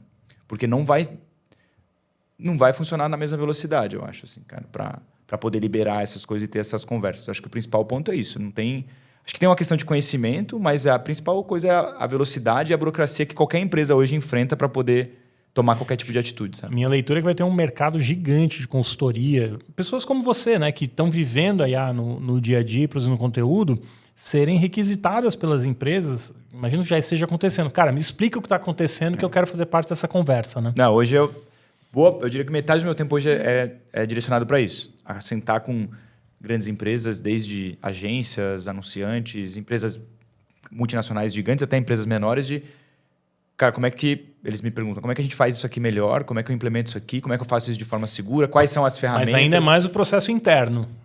Esse diálogo com para fora, vamos... É muito mais difícil. Acontece... Tem poucas pessoas... Acho que a gente está vendo mais. Então, recentemente, a gente viu aí muitas grandes empresas lançando campanhas aí com IA, né? A gente viu Latam, Burger King, Avon, colocando na rua o projeto de IA generativa, bancando, né? Tipo assim, vamos fazer aqui. Acho que a gente vai ver isso cada vez mais, porque as empresas precisam experimentar. Eu citei essas três porque são 3 empresas gigantes. Sim. Que no último mês... Todo mundo conhece, soltaram campanhas. Acho que algumas acertaram mais que as outras, mas assim, tá todo mundo testando e sentindo a reação das pessoas, que acho que daí vem essa outra conversa de como as pessoas vão lidar com tanto conteúdo sintético. Mas as pessoas percebem que o conteúdo é sintético? Quando ela está vendo na TV, entra uma campanha da Latam, você acha que tem esse... Acho que a maioria não. Não, né? Acho que a maioria não, e acho que a maioria também não se importa. Que eu acho que é aquela outra... Que eu concordo. A campanha... Eu acho que ela não se importa se ela não está sendo enganada. Talvez esse seja o ponto, né? A gente não pode enganar ela. E tem uma campanha do Fiverr, né, a plataforma que você contrata freelancer, que eu repito sempre essa frase, que é: ninguém se importa se você usa IA, cara. Se importa se o seu conteúdo é bom. Sim. Se a sua mensagem é legal. Se ela foi feita com IA ou não, cara, essa mensagem é legal. Me despertou um sentimento, me fez pensar de uma maneira diferente. Como qualquer boa publicidade. Aí tem essa outra questão de ferramentas que enganam as pessoas. Eu acho que essa outra... que sempre existiu. Sempre existiu, só que agora, a IA amplifica também, né? Você colocar um influenciador de IA vendendo um produto cosmético, dizendo que ele faz muito bem para a pele dele, é propaganda enganosa, né, cara? Não tem como isso. E se você não sabe, você não sabe que é de IA, é pior ainda, entendeu? Eu acho que é a parte mais bizarra da história, assim, que é... Tem lá os mecanismos, né, de dizer que foi feito com IA e tal, mas assim, o próprio Google, a Adobe já tem trabalhado em soluções para identificar vídeos de IA, que eu acho que é essencial. Assim, se eu quiser saber se aquele vídeo é de IA ou não, eu clico ali num ícone para saber, ou em algum lugar para saber se aquilo foi criado por IA ou não. Eu acho isso importante, até pelas situações que a gente descreveu aqui, né? A gente já está vendo vídeo de políticos proeminentes sendo feitos com IA, e isso, sem dúvida, vai gerar um problema para a sociedade, né? Não, e acho que aí tem todo... A gente vai falar muito... Não tem como não falar tanto de regulamentação, assim, mas Sim. é que todos os segmentos precisam ter suas regulamentações, né? Então, eu acho que no futuro vai ser tipo cinto de segurança, sabe, cara? Que é um negócio que é um absurdo pensar que ele não era obrigatório. Acho que vai ter coisas que é tipo... Alguns segmentos eles têm que ser proibidos de usar IA. Tô dando um exemplo de... talvez consumíveis e cosméticos talvez não possa usar. Você não vai poder colocar um modelo de IA fake falando de um produto para a saúde. Você acha que é uma discussão parecida quando o Photoshop começou a ser amplamente usado em revista e aí criava as distorções para as pessoas? Eu acho que é isso vezes 100, assim. Numa escala muito maior, né? No sentido de quantidade e de impacto, assim, e de capacidade de influenciar a opinião, né, cara? De o quanto um vídeo por IA ali pode fazer você tomar uma decisão, pode você tomar atitudes, assim. É muito mais impactante. Você tá vendo, né? A gente até fala... Um vídeo não é mais prova de verdade. Eu te mandar um vídeo de uma pessoa que você conhece fazendo alguma coisa, não tem como ter certeza. Dependendo de quem viu. Se você receber um vídeo anônimo de uma pessoa que você conhece fazendo uma coisa, não dá mais para você partir do princípio que aquilo é verdade. Não dá. como é que a gente vai lidar com isso, entendeu? Qual foi o seu primeiro case de IA, assim, que você lembra do vídeo? Eu tive... O meu primeiro vídeo que furou a bolha, assim, que trouxe pessoas que... Sabe aquele vídeo que impacta pessoas que você não sabe quem é? Começa a ver um monte de gente comentando assim que você... Nossa... Foi um vídeo que eu fiz do HeyGen, vai fazer 2 anos, que é o de criar clones virtuais de você mesmo. E aí eu fiz um vídeo onde ele era metade era o meu clone, metade era eu mandando áudio. Assim, eu mandava áudio e aparecia o vídeo. Aí depois mostrava as diferentes línguas. Esse foi o vídeo que eu falei... Pô, tem mais pessoas querendo aprender as ferramentas. Assim. Quanto tempo você levou para fazer esse vídeo? Esse eu levei mais tempo, cara, porque ele tinha um monte de edição, um monte de coisa que eu não faria hoje, inclusive. Setei uma luz, fiz um estúdio, mas foi um vídeo, sei lá, de 2 dias para fazer. Hoje, quanto tempo você leva para fazer um vídeo que bomba? Hoje, esse vídeo eu faria em uma manhã, assim. Se eu fosse refazer ele hoje, em uma manhã eu conseguiria fazer ele com... Acho que com o mesmo impacto. Ele ia ter uma outra estética, que é uma coisa que eu aprendi muito no meu conteúdo, assim, que eu comecei querendo produzir muito meus conteúdos. E aí eu fui percebendo que quanto mais simples, melhor eles eram. vai ficando mais fácil. Né? E aí teve um outro vídeo que é o mais importante para mim, que é um vídeo que, nesse momento, ele tá com 13 milhões de views. Cara, é muito view, hein? Esse vídeo sozinho me trouxe 95 mil seguidores. Só esse vídeo. Caramba. Que foi o que me colocou como um criador de conteúdo de fato, assim. Que é um vídeo que eu ensino a fazer efeitos especiais com IA. Que começa com eu sentado na sala de casa e aparece um urso, assim. Eu vi. Esse é o grande divisor de águas para mim, como tipo assim, foi depois desse vídeo que começou a aparecer convite para publicidade, para campanha, como, o Paulo, ele é um influenciador. Então, esses dois acho que são os que fizeram mais diferença em termos de chegar para mais pessoas e também de eu acreditar mais no meu trabalho como criador. Isso que eu ia falar, e você não se sente pressionado por criar o tempo inteiro, ser mais criativo? Você já falou, eu brinco que é a métrica da vaidade, né? Quantas pessoas viram um vídeo, né? E às vezes você não está nem mais preocupado se você gostou daquilo, você quer saber se performou, se o algoritmo gostou. Como você lida com essa pressão? Não, é inevitável, assim. Eu tento me vigiar para seguir os meus próprios conselhos de que por que eu estou fazendo isso. Não é sobre views, é sobre conseguir alcançar outras pessoas e colaborar com o meu propósito.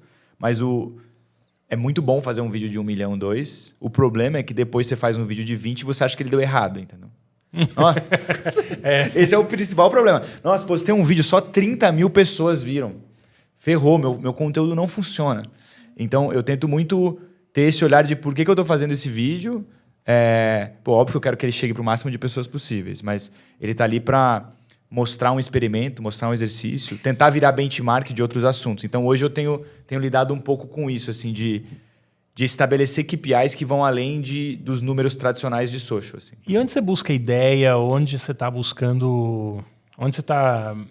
de que fonte você está bebendo para alimentar o seu repertório? Cara, eu consumo muito criador de conteúdo gringo, assim, principalmente no YouTube e no X.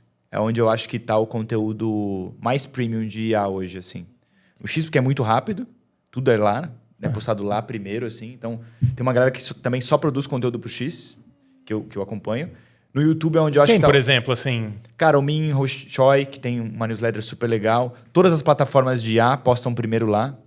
E é uma coisa que uma plataforma de IA postou um conteúdo novo. Na sequência, vem a galera comentando que é a galera que já produziu coisas sobre. Aí você vai entrando ali num lugar. O LinkedIn também é um lugar legal para isso. E o YouTube é onde tem o conteúdo denso de gente que ensina no detalhe, cara. Então, assim... Aprenda a criar o seu agente em 44 minutos. Eu estava vendo esse vídeo essa semana, por isso Exato, que eu lembrei. E tá lá. E assim, eu vendo curso, inclusive tem um curso maravilhoso que é o Cria.pro. Mas a dica que eu dou, embora talvez faça menos pessoas comprar meu curso, é dar uma fuçada no YouTube se não tem alguém fazendo uma aula de 1 hora lá do que você quer, entendeu? Então, assim, Google View, ferramenta lá para criar, que criou a Marisa Maio, que faz todo mundo falar. Tá tudo no YouTube, cara. Mas assim, é vídeo de 2 horas, é curso completo. Você quer criar um agente, uma automação, um chatbot do WhatsApp? Tá lá também. Então, assim, tem muita gente produzindo muito conteúdo gratuito. O que eu costumo falar, assim, tem o conteúdo gratuito, mas às vezes as pessoas querem ganhar tempo. E para ganhar tempo, você pegar um curso de um cara que tem um trabalho que você está vendo, que é bacana, que você se identifica, você vai ganhar tempo. Não, totalmente. Por isso que eu tenho. Porque você vai se conectar de uma outra maneira também com outras pessoas. Até para também não diminuir o valor. Porque, assim, o que eu falo, tem muito conteúdo gratuito, né? Mas E é ótimo, acho maravilhoso. Mas pô, tem uma galera que investe muito tempo, né, em pesquisa, para criar um curso bacana, para criar um 100%. conteúdo relevante, e zero problema remunerar esse cara. Não, com certeza. Principalmente para quem está começando, assim, acho que os cursos são essenciais. Eu raramente vejo conteúdo gratuito de qualidade para iniciante. Para mim é fácil porque, assim, cara, eu vou pulando o vídeo. Eu quero ver só uma parte específica. Quando você manja, assim, os primeiros 5 isso aqui, 5 minutos você já ali, sabe não vou gastar 1h30 aqui, porque isso aqui é cascata. Que é um problema que eu vejo muito hoje, gente divulgando plataforma que é muito ruim e pegando ali e fazendo, às vezes nem sabendo que é publicidade, que é a grande maioria. E uma outra coisa que eu faço muito, que eu acho que está super em alta, quem diria, são as newsletters, né, cara? Eu consumo muita newsletter, assim. Eu acho que é o jeito que chega conteúdo muito organizado para mim. Eu sou um fã de newsletter, assim. E eu tenho um momento newsletter do meu dia, assim, que eu vou abrir, vou ler com calma e tem funcionado muito para mim, assim, cara. E acho que tem algumas muito boas que me ajudam a ficar bem por dentro de um jeito menos... Os conteúdos em vídeo tem muita perfumaria. Eu falo isso porque eu faço muito. E, cara, a newsletter tá ali, cara, tem 6 linhas sobre uma notícia. O texto, ele otimiza o tempo. Mas ele demanda um esforço. Eu tava lendo isso hoje. Ele entretém menos, é inevitável. Eu tava lendo isso hoje, assim, ler não é algo natural pra gente, né? A gente não... Agora, visual a gente foi a gente, né, como espécie, a gente... Ver é parte do processo humano, mas ler não é algo natural. Alguém criou um papel, botou aqui, você lê. Então não é natural, mas ao mesmo tempo que não é natural, ele te força a fazer um exercício que ele custa mais esforço mental e também acaba retendo mais, gera mais reflexão e ganha tempo. Sem dúvida, se você lê um texto, você tende a ganhar mais tempo que ver o curso, que tem muita enrolação às vezes. Total. Né? Você acha que em algum momento talvez a gente tenha um retorno, assim, ou uma resistência ao conteúdo gerado por IA? Ou as pessoas, como você falou, elas veem um vídeo hoje, não se importam se foi ou não foi IA? Eu acho, cara. Eu até vou falar aqui, se isso acontecer, a gente pega uma clipada desse podcast aqui com a data. Eu acho que a gente vai ter os AI blocks, cara. Assim como a gente tem os ad blocks, a pessoa que vai colocar ali na rede, eu não quero ver conteúdo sintético, assim. Um filtro, cara, assim. Eu nunca tinha pensado nisso, mas faz muito sentido. Eu quero ver as pessoas que eu sigo, quero ver as pessoas de verdade. Acho que seria um pavor dos aplicativos, porque eles perderiam muito. Eu vou falar pra você, Mas eu hoje adoraria ligar o meu AI Block às vezes, porque é óbvio que minha timeline é uma loucura de IA. Às vezes eu quero ver as pessoas. Eu hoje tenho dificuldade de ver as pessoas. Isso tem muito a ver com o meu algoritmo. Mas eu faria tranquilamente isso para texto. Porque eu percebo também que o texto, quando... Acho que esse fenômeno aconteceu na internet, né? Quando a gente saiu do impresso para a internet, no jornalismo, os textos começaram a ficar prolixos. Porque dava muito trabalho fazer caber naquela página de papel, então você tinha que... É verdade. Você fazia um esforço grande, assim. Primeiro para escrever, aí tinha um editor, cada palavra cortava, contava ali. Cada palavra contava. Aí depois começou a ficar prolixo, porque era a internet. Tudo bem que hoje a internet está curtinho, porque as pessoas não querem gastar tempo ali. Só que a IA vai e deixa mais curto ainda, mas você perde tanta coisa ali no caminho. Ou você vai para o LinkedIn. Eu gosto muito do LinkedIn, mas, pô, tá difícil, assim. Aquele texto com tópico, um monte de iconezinho, tópico, né, 3, 4, 5 no linhas, final, call to action estrutura. no final. Tá tudo igual, assim. E aí você espreme, sai pouco dali, né? Se eu pudesse bloquear isso, eu certamente bloquearia. Né? Eu acho que a gente vai viver isso, assim, cara. Acho que é inevitável. Principalmente para vídeo, assim, cara. Porque a gente tem aquele dado que eu achava ele muito inflado, assim. Acho que há uns 2 anos atrás surgiu aquele dado que até 2026, 90% do conteúdo das redes sociais vai ser gerado por IA. E eu olhei aquilo e falei, impossível. Hoje eu já acho que é possível, assim. Pela quantidade de perfis automatizados que eu vejo surgir todos os dias, assim. E o quanto isso vende no fim do dia. Porque as pessoas estão clicando, né? As pessoas estão vendo. Né? A gente culpa o algoritmo. O algoritmo é pautado pelo tempo que as pessoas estão gastando ali. O algoritmo não decide, né? Esse conteúdo do Paulo, eu vou tirar ele aqui. Não, cara, tem clique, tem engajamento. As pessoas pularam nos 3 primeiros segundos, eu não vou entregar. Agora, o conteúdo do Neymar e do Messi gordão jogando, olha, as pessoas estão ficando aqui. Mas ele é feito por IA. Mas as pessoas estão gostando. Então, assim, tem toda uma questão de quanto a gente vai ter que enviesar o algoritmo. Mas, assim... vai ter muito conteúdo sintético, cara. Isso vai ser uma loucura. Eu concordo, mas eu acho que tem um risco aí para as próprias empresas, né? Quando a gente olha a trajetória do Facebook, né? começou a ser tanto conteúdo ruim, porque virou uma indústria, né? De gerar vídeo, começou tanto conteúdo ruim que começou a pegar mal você tá no Facebook, né? Você postar um conteúdo bom lá, vai ficar esquisito. Então vou sair do Facebook. Então acho que tem para as Big Techs, né? Tem um desafio que é equilibrar, né, esse crescimento rápido que a produção massiva de conteúdo gera, mas não perder também a originalidade do conteúdo, né? A relevância do conteúdo. E esse é um equilíbrio bem difícil, né? O filtro de ar eu acho uma ideia maravilhosa, mas certamente... Vai acabar penalizando também, né? Tem um monte de conteúdo de ar que você quer ver. Você vai querer ver. Pô, o texto foi feito com IA, mas ele é muito bom. Pô, então ele é bom. Né? Tipo, eu acho que a gente vai ter isso. Assim. E algumas coisas podem ser feitas por IA. Vamos lá, assim, resultado do jogo de futebol. Quem ganhou, isso pode virar um texto de IA. Escalação do time de futebol. Vai chover, vai fazer sol de amanhã. Pô, resumo, compilado, análise Agora, de tendência. Assim, coluna. Não dá, é mais opinião, difícil. Né? Opinião, pô. Complicou, né? Vai ter que botar lá Gustavo abaixo mais ChatGPT daí. E o que eu acho que é desesperador, assim, a IA não responde para você não sei. Ou assim, vai ficar ruim. Ela faz. E quando ela não sabe, ela inventa. Sempre. Então, eu acho que no jornalismo é complicado, né? Claro, tem uma questão de credibilidade. Mas isso vai ter um impacto no dia a dia. As pessoas vão começar a sacar, né? Hoje, os links de desinformação que funcionavam 5 anos atrás já não funcionam mais. As pessoas ela pensam... não vou mandar para minha filha, para meu filho, que ele vai me avacalhar que teve isso aqui, né? Porque é fake news. Paulo, tem alguma coisa que eu não te perguntei que você gostaria de acrescentar? Cara, eu acho que a gente falou bastante, assim. Eu acho que reforçar o quanto a gente precisa explorar as ferramentas, assim, cara. Por mais óbvio que seja, eu acho que eu vejo que as pessoas estão explorando pouco, assim.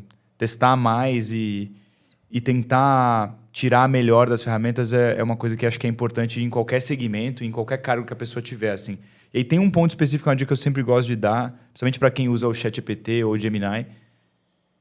Personaliza o seu LLM, assim. É uma coisa que as pessoas não fazem e faz muita é um diferença. Desperdício muito grande você não abrir a abinha de personalização e para meia hora, cara. Escreve um texto sobre quem você é e por que você é especial e qual que é o seu jeito de pensar, qual que é o seu jeito de escrever. Explica isso para a IA. E depois explica para a IA como você quer que ela seja. Por exemplo, eu acho o ChatGPT muito puxa-saco. O Gemini também. Qualquer coisa que você colocar, ele fala, parabéns, ótima pergunta.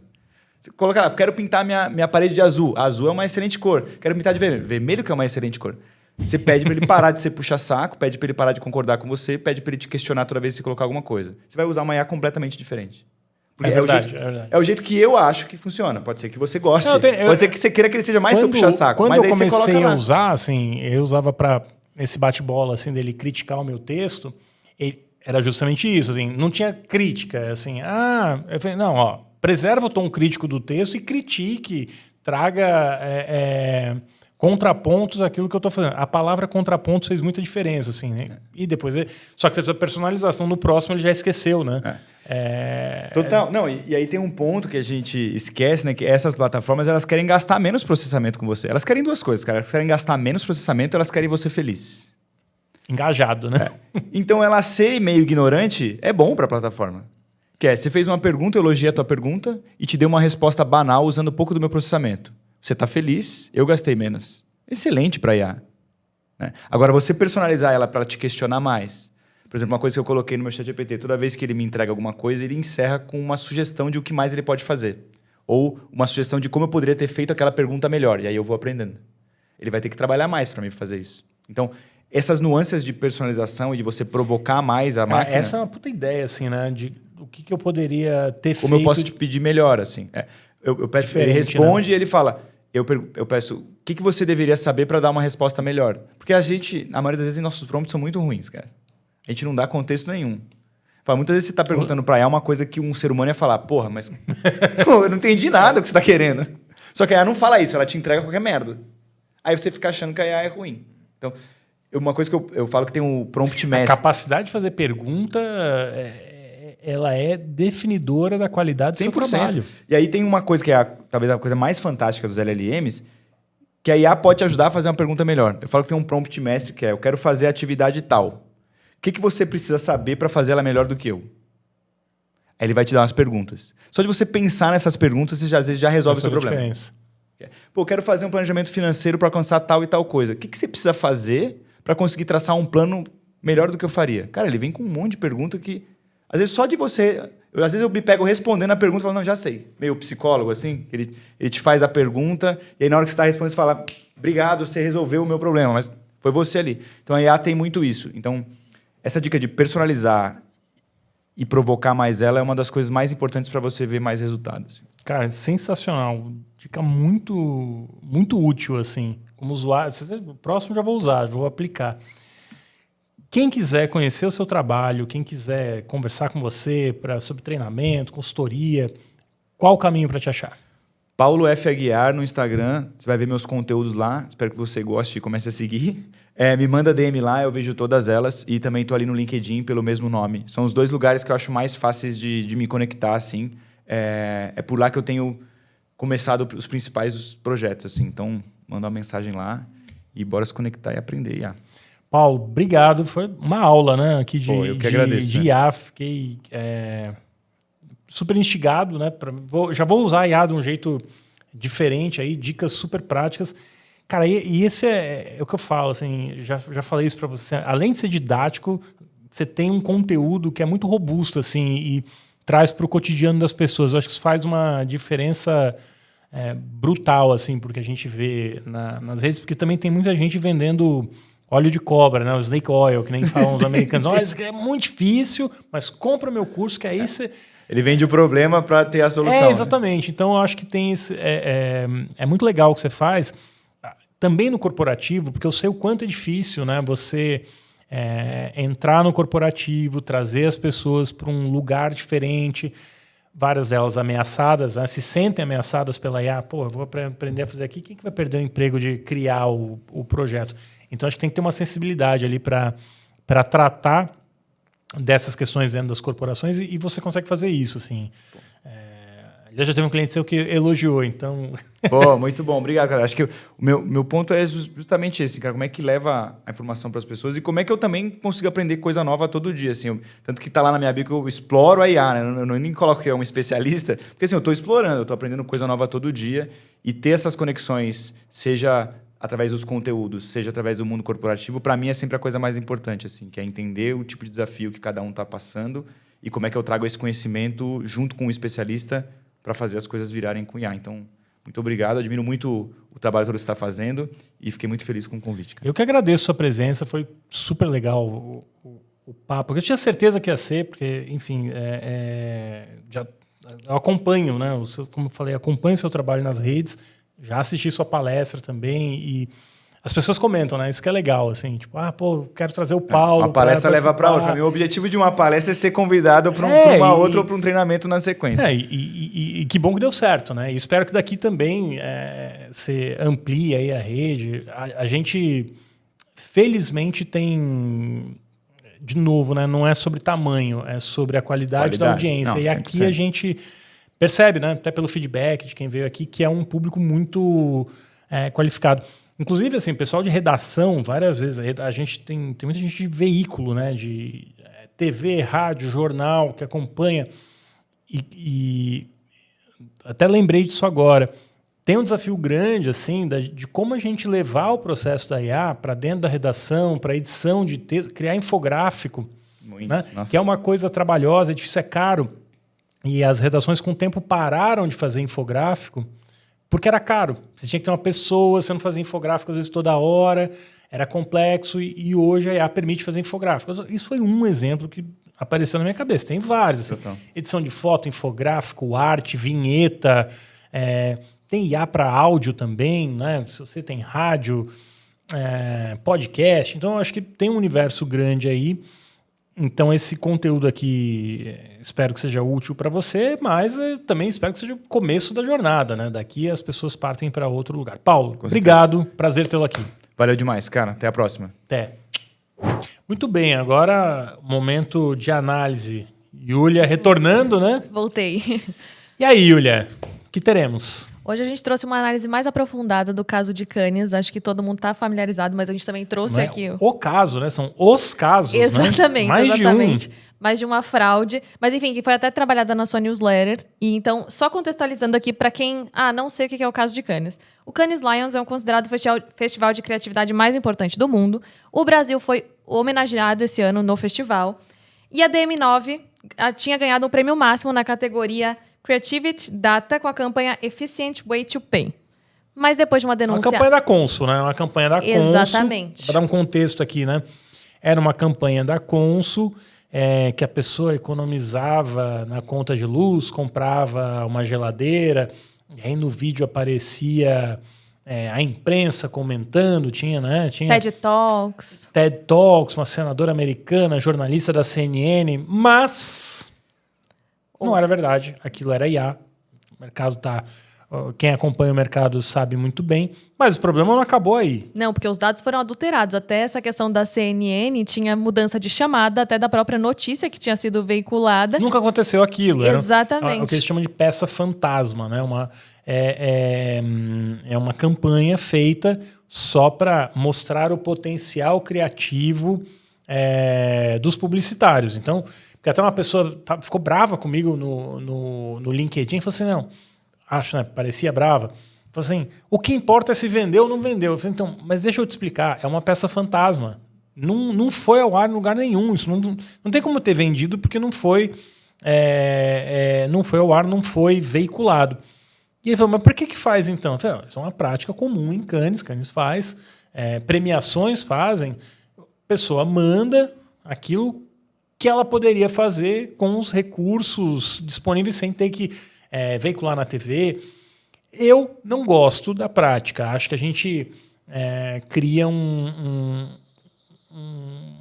incentivo para o mercado se autopromover, que é ruim porque o cliente não acompanha essa história. Não o cliente que eu digo, não é o CMO, porque ele vai lá no palco junto receber o prêmio, né? Ou o executivo da empresa, assim, mas a área financeira, a área de venda, não está movendo negócio. E para mim, publicidade é para mover negócio. Então, essa questão do prêmio, ela não... Assim, às vezes ela não faz a pessoa pensar tanto no prêmio que perde um pouco do foco ou talvez do objetivo da publicidade em si. Campanha fantasma não move negócio. Não o negócio do cliente, né, de vender produto. Campanha fantasma move carreira. E qual o problema disso?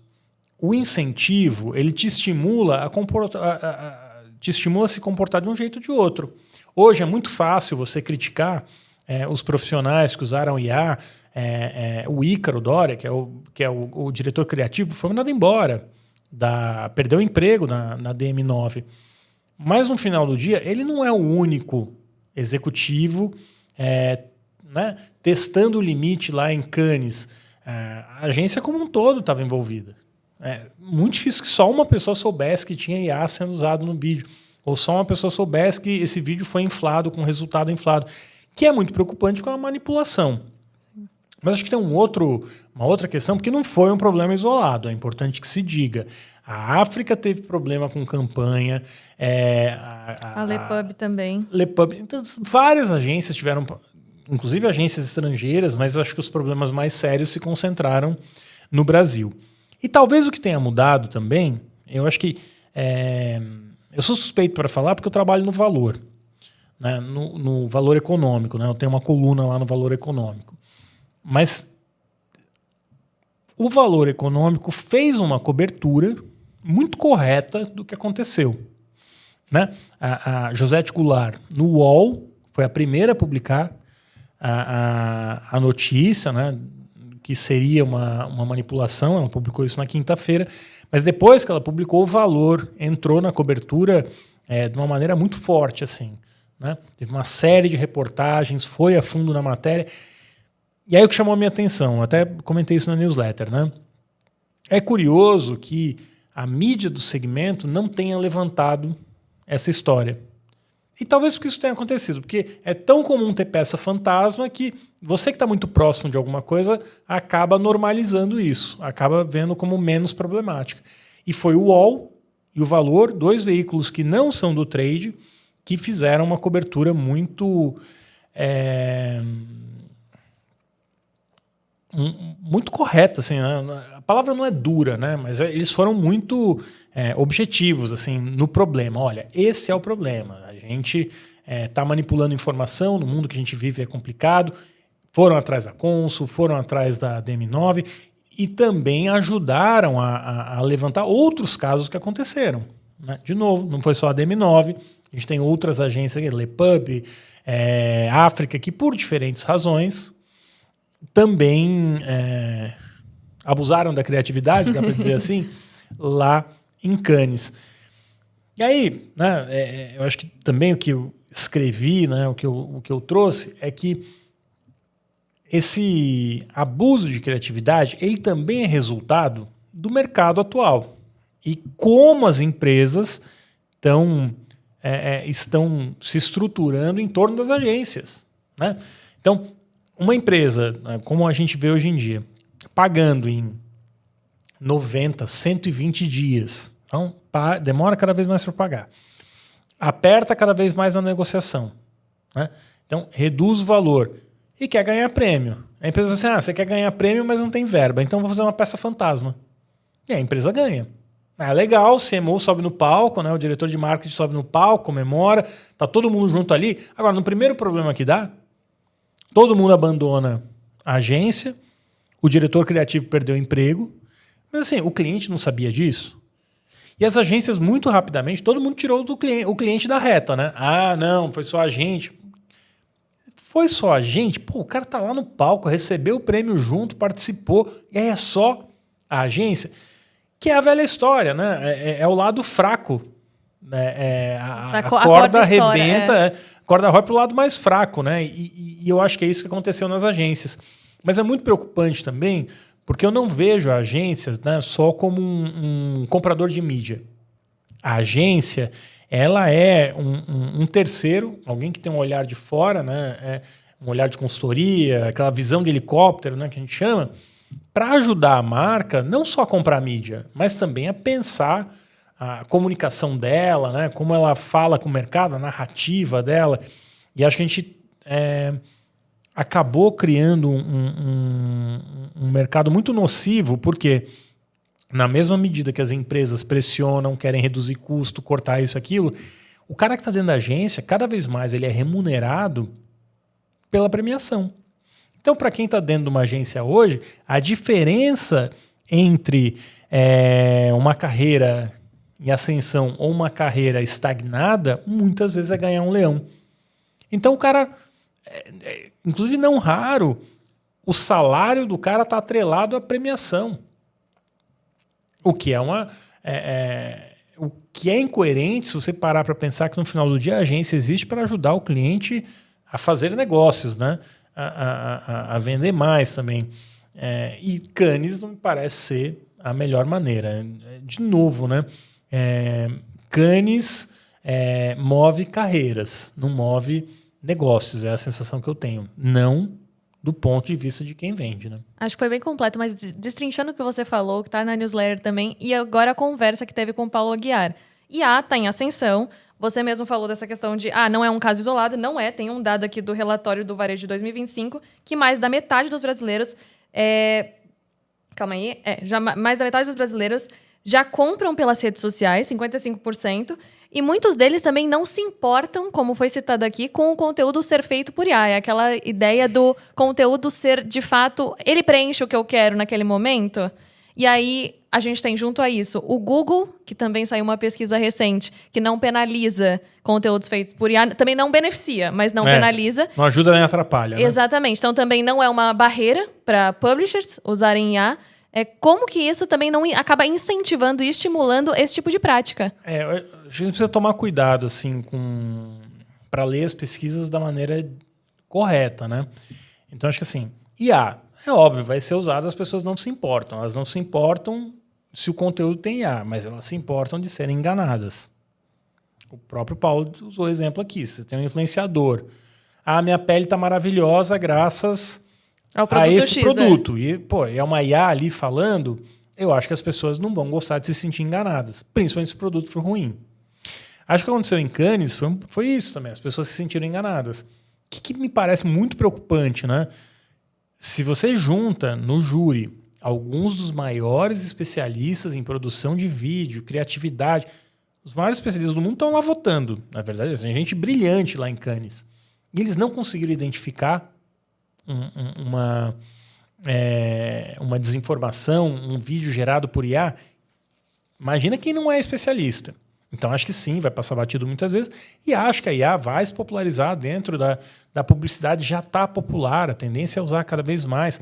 Vai ser difícil separar a barreira do que é digital, do que não é digital, né? Ou sintético, criado artificialmente. A gente passou isso na época da fotografia. Quando eu comecei a trabalhar em jornal, até é engraçado, né? Os fotógrafos ficavam bravos, assim, vou ter que usar uma câmera digital. O cara gostava de usar filme, porque ele falava que o filme tinha qualidade. Hoje, ninguém mais se preocupa se a foto foi feita com filme ou foi feita com digital. E a gente vai caminhar para isso na IA. Mas, mesmo na questão da foto digital ou da foto feita com filme, seria um problema se eu usasse o digital para enganar, né? Enganar, uma mensagem mentirosa. No jornalismo é um problema grave, assim. E a própria digitalização da fotografia trouxe uma discussão sobre o Photoshop, por exemplo. Eu usar o Photoshop para deixar as mulheres mais magras na capa das revistas. E aí se concluiu que não era uma boa prática. Claro que a gente está falando isso numa escala menor, né? Eu conversei com o Paulo isso aqui hoje, como ele mesmo disse, é uma escala muito maior. Uhum. É um problema muito maior porque a IA é exponencial. Não, é um crescimento assustador e avassalador. E vai impactar a publicidade também. Então, é isso que eu falo no cuidado ao ler a pesquisa. Sobre a pesquisa do Google, por exemplo, eu concordo que o Google não te pune, não é bom nem ruim você usar ou não usar IA. Mas, se o seu site começa a ter só conteúdo produzido por IA, o Google vai avaliar que o seu conteúdo é menos útil. E aí você vai perder relevância. Então, por que eu estou dizendo isso? Eu trabalho, né, a gente dá consultoria para várias organizações jornalísticas, né, no Brasil, fora do Brasil, mas aqui vamos falar da realidade brasileira. Então vou botar uma IA para escrever o texto, como já tem veículo fazendo isso. Inclusive é um texto que a gente está fazendo, né, estamos apurando. Já tem veículo que produz 3, 4 mil conteúdos por dia, usando IA para escrever praticamente tudo. Agora, qual a relevância desse conteúdo? Em algum momento o Google fala assim, isso aqui é um conteúdo abusivo. E aí tem um problema mais grave da IA, que a IA não fala, não sei. A IA mente com convicção. Então sai um resultado, sai uma aspa, por exemplo, de um médico, e o médico não falou essa aspa. Sai um número e o número não existe. E isso está publicado por um veículo jornalístico. Então gera um descrédito da marca. E talvez isso nem perceba pelo Google, mas as pessoas vão perdendo a confiança no veículo. E no jornalismo como um todo. Eu acho que hoje é um grande desafio que a gente tem.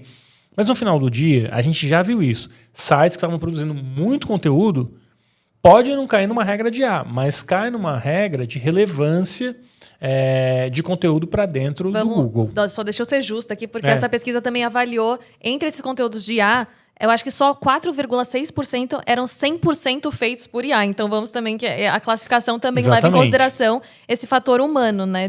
Porque assim, tem um problema intrínseco para o Google que se todo mundo começa a produzir conteúdo com IA, quem vai produzir o conteúdo IA, o conteúdo original que alimenta a IA?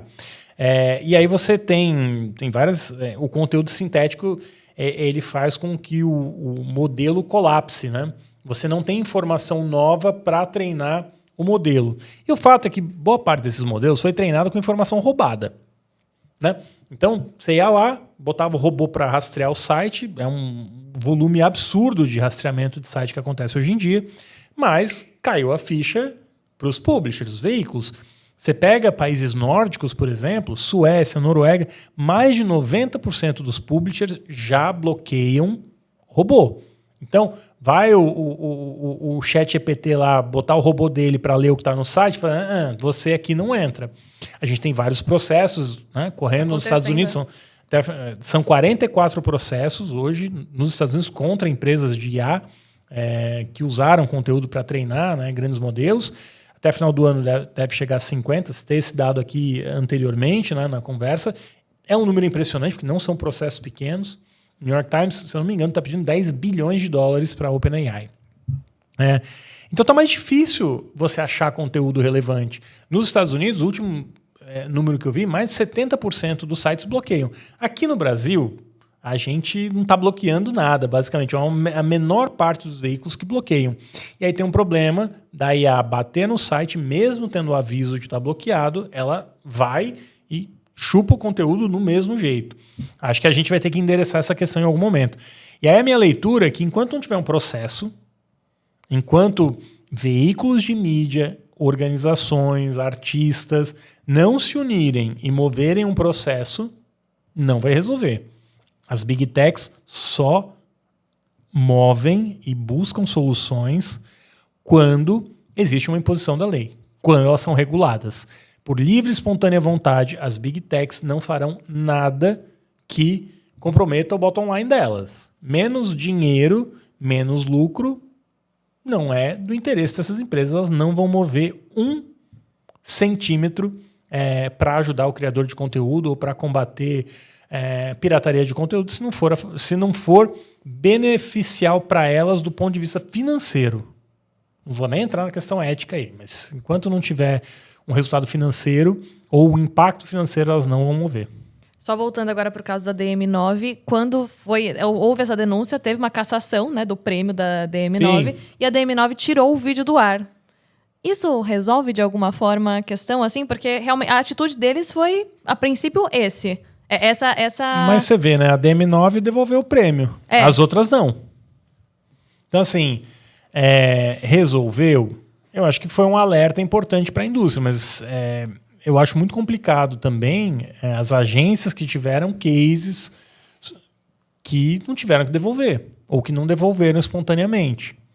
Porque, ao mesmo tempo, assim, se colar, colou, né? Tipo, o Nizam disse uma frase no passado, né, que vaias passam, prêmios ficam. É importante lembrar que ele disse essa frase num contexto no qual a vaia era para um prêmio não compreendido. É um contexto muito diferente. Então mudou. Né? O Nizam, que inclusive, né, ele comprou, né, a DM9, mas transformou a DM9 na potência que se tornou, acumulou muitos prêmios.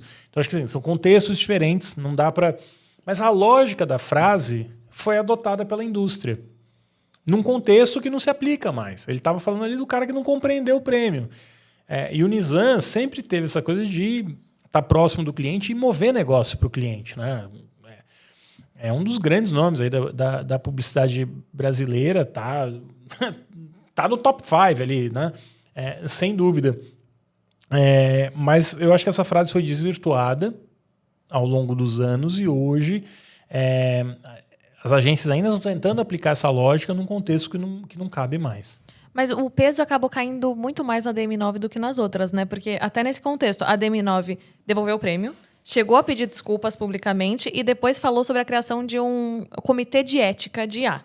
Falou que iria criar esse comitê. Mas eu vou falar assim, eu li o comunicado. Falaram, não disseram nada. Sim, mas assim, as outras passaram meio despercebidas? Como a DM9 teve mais propagação, assim, teve mais... Não, é porque o caso da DM9 é mais grave mesmo. Entendi. Ele tem uma manipulação de informação ali que ela é mais nociva porque você colocou palavras na boca de pessoas, assim, palavras que não foram ditas. Se criou um contexto que não existiu. Uhum. Mas o case da New Balance também criou um contexto que não existiu, né? Sim. É verdade. Das camisetas. Mas não foi usado IA. Então, historicamente, né, em case tem mentira. Inventava-se número, inflava ali um número. Então, a minha leitura é que o caso da DM9 ele foi mais grave e tem o contexto da IA. Quando você usa IA, que é uma ferramenta nova, a gente está numa discussão de fake news, desinformação, está chegando a eleição daqui a um ano, eu acho que isso potencializou o problema, e aí foi difícil, tanto para a Consul, porque o case era da Consul, né, da Whirlpool, tanto para a Consul quanto para a DM9, ignorarem o problema. E aí é onde eu acho que a mídia não especializada fez diferença. Porque isso reverberou. Isso teve um alcance maior. Talvez se fosse só na mídia especializada tivesse morrido.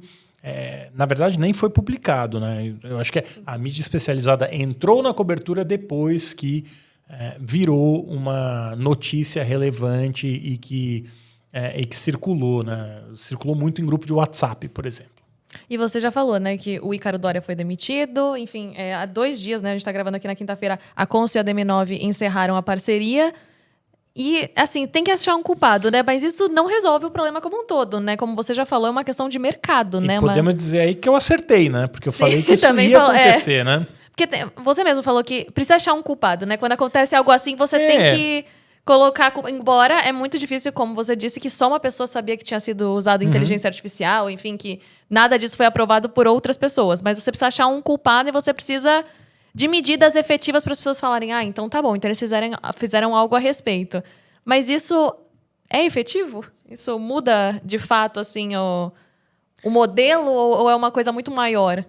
Vou te falar a minha leitura, assim. A minha percepção da Consul piora. Porque, assim, na hora de receber o prêmio, tá todo mundo junto no palco.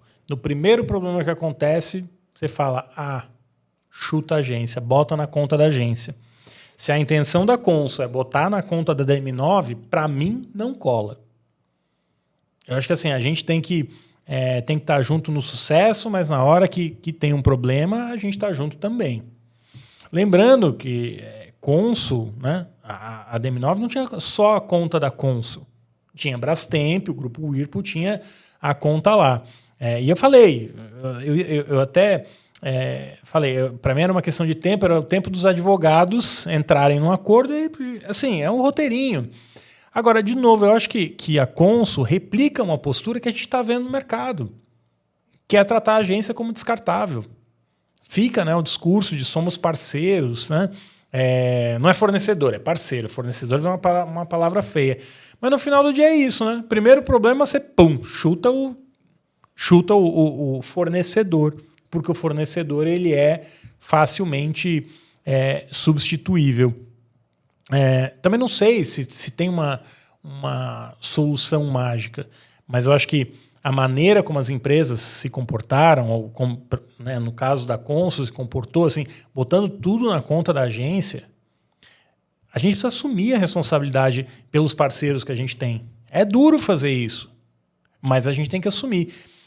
E dependendo do erro, claro, você pode demitir, você troca equipe, mas esse caso é muito complicado, porque tem uma pressão das marcas para serem premiadas. As marcas querem receber prêmio. E na hora, é o que eu sempre falo, na hora do prêmio, tá todo mundo sorrindo, fazendo foto no palco, e na foto, se vocês olharem, a foto da DM9 recebendo o prêmio, tinha executivo da Consul na foto. A gente coloca a coluna nos comentários aqui, porque tem a foto. Pois então. Então, tá aí. Digo isso com todo respeito aos profissionais da Consul, da DM9. Agora, eu acho colocar só na conta da DM9 não cola. Muito pouco, né? Não é pouco. Uhum. E falando até em se responsabilizar... Não sei se é pouco. Eu acho que... Vou corrigir o que eu falei. Não é pouco. É uma consequência grande e deve ter custado caro. E custa caro para os dois lados.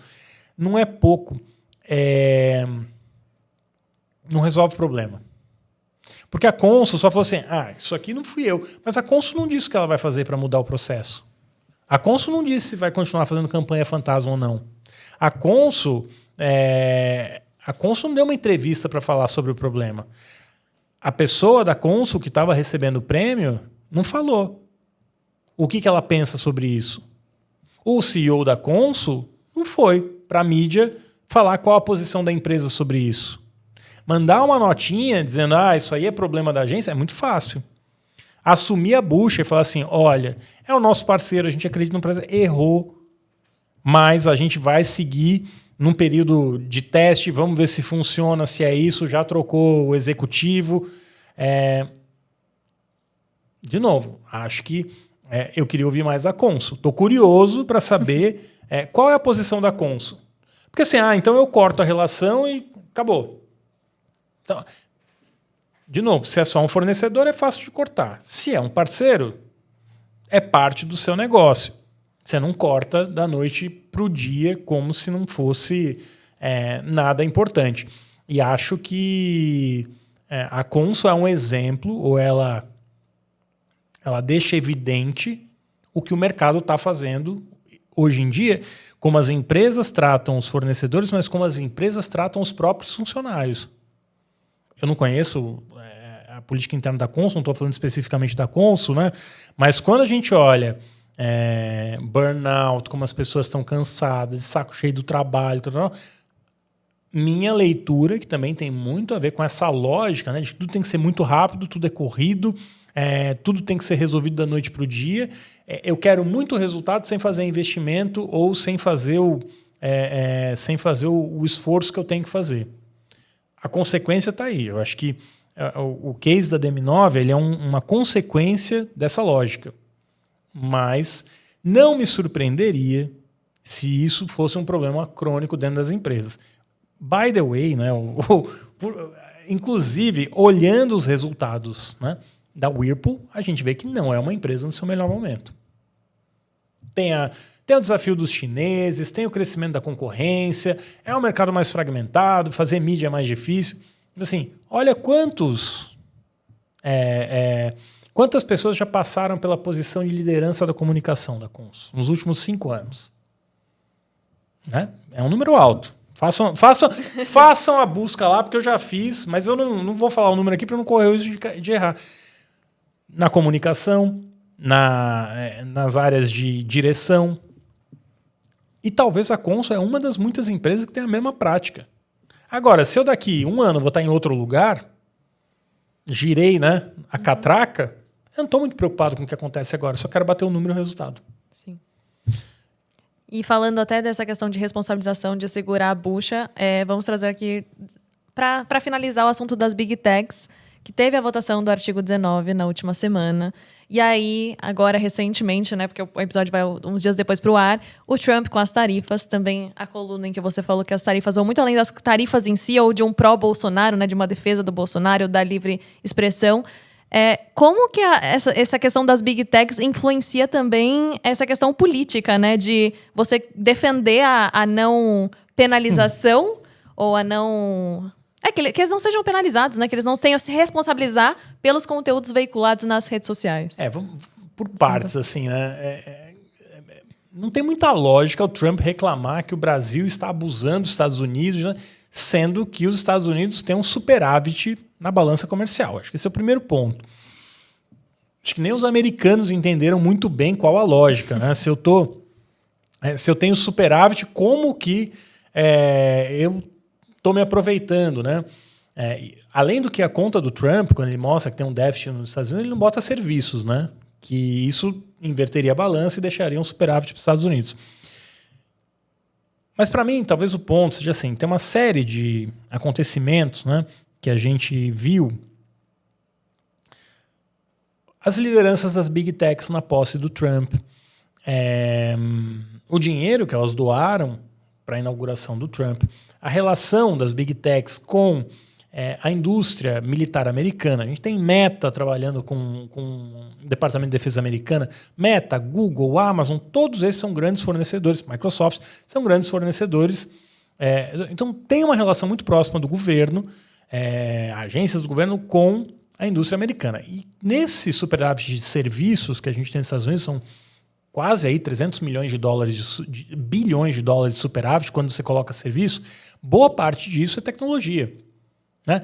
Tem o serviço financeiro, tem o banco usa tecnologia, nuvem, tem serviço de nuvem, tem licenciamento de software, então tudo isso ajuda, né, contribui. É só a gente olhar o peso que as 7 maiores, né, Apple, Amazon, Alphabet, que é dona do Google, Nvidia, Tesla, que esse grupo de empresas, né, o Magnificent Seven, né, as 7 magníficas, representam dentro do S&P 500, né, do SP 500, das 500 maiores empresas americanas. É mais de 30%. Então, sempre que qualquer iniciativa de um país, como o Brasil, ou como tem acontecido na Europa, no Canadá, que comprometa o negócio dessa indústria, ou que coloque essa indústria sob risco, é é um problemão para o Trump. O Trump quer ver as ações subindo. Se o Brasil começa a regular, Canadá, a Europa começam a regular as Big Techs, ou cobrar impostos, que é o que o Canadá propôs, e o Trump ficou extremamente irritado, né, interrompeu a negociação, um imposto de 3% sobre o lucro da Big Tech daquilo que ela lucrava no Canadá. E isso gerou um impasse na negociação com o Canadá. Acho que esse é um dado. Mas eu também tenho a sensação que virou uma moeda de troca. A regulação, como o Brasil está fazendo, vamos lá, o PL 2630, que iria passar no Brasil, foi barrado pelas Big Techs. E era uma legislação para regular as redes sociais. Quando Google e Meta barram, por meio de pressão política, essa legislação, falou, tá tudo bem, ganhamos. De fato, venceram. O Congresso hoje, que tem uma maioria de direita, e a direita não tem interesse em perder o alcance que ela tem nas redes sociais, nem diminuir desinformação. Quando eu digo direita, obviamente não é todo mundo, mas é uma parte considerável, né, desse grupo. Se aliou com o Google Meta, e eu digo isso não é levianamente, né? Se a gente olhar aqui só nesse ano, já aconteceram 2 congressos do PL, né, que é o partido do Bolsonaro. Esses 2 congressos tiveram apoio da Meta e do Google. Apoio, né, botando o logo ali, né, como patrocinador mesmo, apareceu ali, né, como patrocinador, mas também levando executivos do Google e da Meta, levando profissionais do Google e da Meta para darem treinamento para esses políticos. Enfim, é uma questão complicada. O que o Google e a Meta argumentam é que eles também oferecem isso para outros partidos, mas o que a gente tem visto na prática é isso aparecendo mais ali para o PL. Então tem um alinhamento da direita, tem um alinhamento de interesses com o governo americano, e aí a gente tem essa imposição de taxa do Trump dias depois que o STF mudou o artigo 19. O que diz o artigo 19 do Marco Civil da Internet? Que você, a plataforma, melhor dizendo, não é responsável pelo conteúdo que ela produz. Esse artigo caiu parcialmente, né, o STF decidiu que não é bem assim. Por que ele decidiu isso? Na falta de uma lei que regulamente as redes sociais e o conteúdo na internet, como a gente viu, né, na invasão lá de Brasília, precisava de uma lei ou precisava de uma regulação para tratar das redes sociais. Na falta de uma, o STF foi lá e falou, farei uma, eu vou reinterpretar o artigo 19 do Marco Civil da Internet. E isso assim caiu como uma bomba para o Google e para a Meta. Primeiro, porque eles viram que os milhões que eles investiram para barrar o 2630 foi inútil. Água baixa. Então tem uma frustração natural. Só para lembrar, esse movimento não é só no Brasil, tá? Ele é global. Canadá, Austrália, União Europeia, Reino Unido, está todo mundo repensando a regulação de redes. E alguns países já estão usando isso como moeda de troca para negociar com Trump. Que é complicado, mas em vista do contexto, me parece justificável, né? Dentro desse cenário, a gente muda o artigo 19, as Big Techs ficam extremamente ressentidas, e aí dias depois a gente vem com... Tarifa de 50%. O Trump, obviamente, ele cita ali a questão da tecnologia, um tratamento que ele vê como injusto, mas ele puxa a conversa para o Bolsonaro. Claro, porque quando ele puxa a conversa para o Bolsonaro, desvia a atenção daquilo que me parece ser a grande questão, que é uma redução do lucro das Big Techs, porque na prática o artigo 19 ele não é nada demais. Já é como funciona para TV, rádio, jornal, revista, todo mundo já segue essa lei. O que ele diz? Se você publicar uma fake news, você é responsável ou corresponsável por essa fake news. Se você tiver publicidade que é fraudulenta, você pode ser responsabilizado também. Já funciona assim na Europa, tá? Não é nada do outro mundo. NetLab fez um estudo, já mostrou isso. Legal. Então, funciona. Mas para a Big Tech encarece muito. Por quê? Ela vai ter que monitorar a publicidade, ela vai ter que monitorar o conteúdo, ela vai ter que aumentar a barra de checagem, ela vai ter que ter mais gente para conferir isso, vai ter que investir mais em tecnologia para fazer o monitoramento de tudo isso. Isso aumenta o custo. Mais custo, menos lucro. Para o Trump é ruim porque é ruim para a Big Tech americana, é ruim para o negócio do país. E ele está defendendo isso. Então, de novo, eu acho que o Bolsonaro é o pretexto. Porque imagina você falar, olha, eu vou brigar com um país que tem um superávit fiscal, do qual eu tenho superávit, que os Estados Unidos têm um superávit fiscal, vou brigar porque eu não gostei que você mudou a lei deles que vai fazer com que eles paguem mais. Ou lucrem menos. Lembrando que Google e Meta não lucram pouco, tá? Margem líquida de lucro dessas empresas é acima de 30%. Grandes empresas de mídia, New York Times, Globo, têm margens aí em torno de 10%. Por que é caro? Ou por que a margem é menor? Porque você precisa investir. Para produzir, garantir a qualidade de conteúdo, você tem que ter um investimento alto, né? Netflix, está no meio do caminho, não tem os 30% da meta. Tá aí entre 15 e 20%, aí, dependendo do trimestre, 20 e pouquinho. Bom, então esse é o contexto. Então, a leitura que eu faço, assim, Trump está incomodado com o tratamento ao Bolsonaro? Pode estar, mas ele está muito mais incomodado com a postura do STF de bloquear o X, de exigir que o X tenha um representante no Brasil. E mais ainda, o Brasil foi eficiente para barrar uma Big Tech. Quando o X falou, não vou cumprir, eu não vou entrar no mérito se o Alexandre de Moraes estava correto ou não estava. Eu acho que essa é uma outra discussão. Mas o ponto é, ele conseguiu fazer com que a determinação dele fosse cumprida. E isso é profundamente irritante para as Big Techs. Aí você vai somando, né? É uma escalada. Você tem Alexandre de Moraes barrando o X, você tem mais regulação para Big Tech, regulação que já vinha acontecendo, uma política de inteligência artificial que começa a avançar no Brasil para regular, você tem uma tentativa, né, de impor regras para as empresas e que deságua no artigo 19, que é um pesadelo para as Big Techs, porque de fato encarece muito a operação delas. Agora, custo do negócio, regulatório seguir a regulação é um custo em todo o país. Claro que ninguém quer gastar menos, mas foi uma batalha que eles perderam e foram surpreendidos. Então, a minha leitura é que o Bolsonaro, liberdade de expressão, é um pretexto. É um pretexto e no final do dia a verdadeira briga está na questão das Big Techs, até porque o Trump disse na carta que enviou ao Brasil que deve pedir uma investigação seguindo, né, o artigo 301 da lei americana, que justamente coloca, né, uma organização de fiscalização aí dos Estados Unidos para combater uma política que eles veem como sendo prejudiciais aos Estados Unidos. Perfeito. É isso por hoje. Muito bem, então. Obrigado por você ter estado até aqui.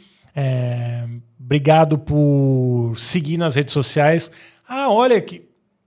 Agradecer também, né, que eu virei Top Voice no LinkedIn. Verdade. Agora eu tô chique demais. Fiquei feliz de ter muito feliz de ter virado Top Voice. Assim, acho que é um reconhecimento, né, do trabalho que toda a equipe aqui faz. Eu fiquei particularmente feliz porque eu achei que eu não ia receber. Eu tenho, de fato, um conteúdo que é crítico, né? Diversas coisas que eu vejo como distorções, né, do mercado, das empresas. Então, realmente fiquei feliz. É um reconhecimento. Não sei o que vai mudar na prática, se é que muda alguma coisa, mas com certeza o que não muda são as mensagens que eu recebo, são as conversas que nascem lá do LinkedIn, das outras redes sociais, mas eu sou mais ativo, assim, eu estou mais lá no LinkedIn. Pedi desculpa para algumas pessoas, assim, a semana foi muito corrida, às vezes eu não consigo responder na hora, as mensagens chegam. Yulia sabe, né? Às vezes eu demoro para responder, mas eu respondo todo mundo. É que, de fato, dependendo, assim, quando eu publico uma coluna que é muito polêmica, assim, WhatsApp, Instagram, LinkedIn, bombardeado de todo lado, só que tem o dia a dia, né? E-mail que a gente tem que responder para cliente, e-mail que a gente tem que responder para chefe, consultoria. Tem a parte de WhatsApp, né? Toma um tempão aqui. Aliás, né? O WhatsApp às vezes eu demoro para responder também.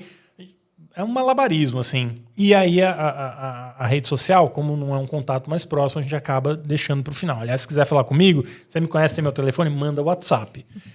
Na rede social vai demorar mais. Eu sei que tem gente que está o dia inteiro ali no Instagram, mas às vezes eu fico dias sem entrar no Instagram. No LinkedIn, às vezes eu entro, mas não dá tempo de clicar lá para ler a mensagem. De qualquer maneira, obrigado a você que acompanha, que prestigia, que ajudou, né, me ajudou a ganhar esse selo de Top Voice aí no LinkedIn. Eu vi semana retrasada, né? O perfil estava entre os com maior número de visitas, né? Também. Ali na rede, essas ferramentas de engajamento. Qual era a minha categoria? Newsfluencer, né? Uma coisa assim. Eu não vou lembrar de... Calma aí. Não, tudo bem, não precisa. Já foi, fiquei feliz. Eu tô no ranking, tava em segundo, já achei maravilhoso. Se for no LinkedIn, você vai achar, porque você repostou. Então, então é verdade. Vai lá no perfil do LinkedIn, se não segue, já segue. E é isso. Yúlia, obrigado. Obrigada. E até a próxima.